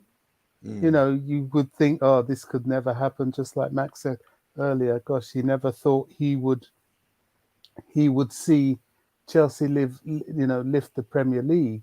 But I'm sure deep down somewhere in him, he knew it Mm. was possible. yeah. And Hmm. this is the difference between us and a lot of clubs. We True. are of a different era. I know times change. And to be honest, I don't ever want anybody to go through what we went through as a Chelsea fan. I Oh don't want those days, those bad days back. I really don't. I no, when want we greatness. had bad Mm. days. Oh, we Yeah. we went through it, but that was our time. We went through that for a purpose, and probably that's why you're able to do this program here today. And some youngsters will learn from our experience I without hope so. having that Yeah, Bobby. experience. I'm sure Yeah, they will, because I yeah. remember talking to my granddad, and he used to always tell me, "Oh, you always support the place where you were born," and that sort that sort of thing. I laughed at it back then, but it made me understand what loyalty to your club was. Yeah. And, True. like Max, I went through a period, especially as a little kid in primary school. I thought, right, I've had enough of this. I'm going to go and try and support. I forgot it was Everton or something. I supported them for about 2 hours. I couldn't do it. Yeah, I mean, No, yeah. But impossible. Yeah. my message to the youngsters is, look, enjoy the times we are in now, because it wasn't always like this. Learn to be patient. but also learn about your club. History. Learn to love Exactly. the club. I don't know if some, I won't say all, because I believe once that blue bug bites you, no matter when you start supporting Chelsea, you're blue forever. You know, that's what Mourinho says, once blue, forever blue. And I believe it. I think to this day he is a Chelsea fan. He is, You yeah. know, it's just he does But his job also, Bobby, do professionally. you also notice, Bobby? Sorry to interrupt you, but any player who plays for Chelsea, not the, other than any other club, they always have Chelsea in their heart. Even if Yeah, it's just they played for us for 6 months, 7 months, they always look at Yeah. Ballack, look at people like that. They are all of them. Chelsea All, And supporters for they, life. yeah, and they even, always come. All our ex-players come back, and they're always watching. You know, even you know, today it was really funny. yeah, You know, Fabregas was on. You know how yeah. much I Sky saw, Sports yeah, hate us. They're trying to still pull Fabregas back to Arsenal, yeah, and he yeah. was talking, you know, about the game, and he let it slip out. You know, he said, "Oh, he said, you know what? I think what was it? He said that he thinks Chelsea is. He had to bring Chelsea into it I somehow, didn't and hear they about hated that. it. I didn't hear that. Oh gosh, I heard him I've talk forgotten about what Arsenal, but I didn't hear him. he, Did he said something? I hope he towards the did. Yeah, he saw a little bit of a hint of look, it's still in his mind, and I know that there's one woman there that I can't stand her. Is that Kelly. Dalglish's daughter? Yeah, that Oh, fat. Gosh, she Gosh, she's yeah. really become grates so my fat teeth. now. I can't stand her. You can No, tell but she's a Liverpool fan. God, You know, John, and she's she hates Chelsea yeah. anyway. So She you know, hates. They all hate but us. but This bloody Sky. Fabregas. Yeah, I'm sure upon the fact that his history with Arsenal is probably deeper and longer than with Chelsea, apart from his history with Barcelona, but he was more of a Chelsea fan than Yeah. an Arsenal he, fan. he We is. are I think. Yeah, we're a very special club. That's all I'll yeah, just round up with. And look, all the new youngsters, you've got to learn about your club and wallow in the love for your club, because once you get that feeling for the club, you'll be surprised that there will not be a single player that you will like that can supersede your love for the club. You know, like me, I can't think of all these decades one single player that I could follow ahead of Chelsea. mm, Even Ray Wilkins, that I knew sort of yeah. personally, when he It's left for true. Man United, that was, it hurt me, but that was it for me. He was gone. He was you know, he was just on the up. He had gone to the dark side, mate. You know, Yeah, so it's a unique club we support, and it's a special thing. And I don't think there's any fan base that really, yeah, they love their clubs and that, but to me, Chelsea's just different, it's very different. different. We're different, Bobby. We are. Chelsea fans are different. Always have been. Through the old days, even now, I see a lot of our young fans are really passionate. A lot of them say silly things, but uh, you know, what I like most about our young fans was when I went to Peter Benetti's memorial, and I actually saw hundreds of them, young ones who never saw Benetti play, but they attended their memorial. That was unbelievable for me. Yeah, and that was good to see. Like, you know, young fans. Some of them do. They know their history, but there should be more of them. You know, to learn it. Really. Yeah. Great points. Yeah. But John, any final thoughts? No, no, everyone's said Yeah. everything. Yeah. I think we all said everything. Yeah, it's been great. We have to do it again one day. Round two, like Max said about Ken Bates. That'd be good. Yeah, so thanks a lot for coming, Max, Bobby, John. It wouldn't happen without you three. You know that. It was interesting. We talked about a lot. Yeah, it was. I hope people enjoyed it. Yeah, so thanks to everyone in the chat as well. Everyone who came in the chat and everyone who watched us all over the world.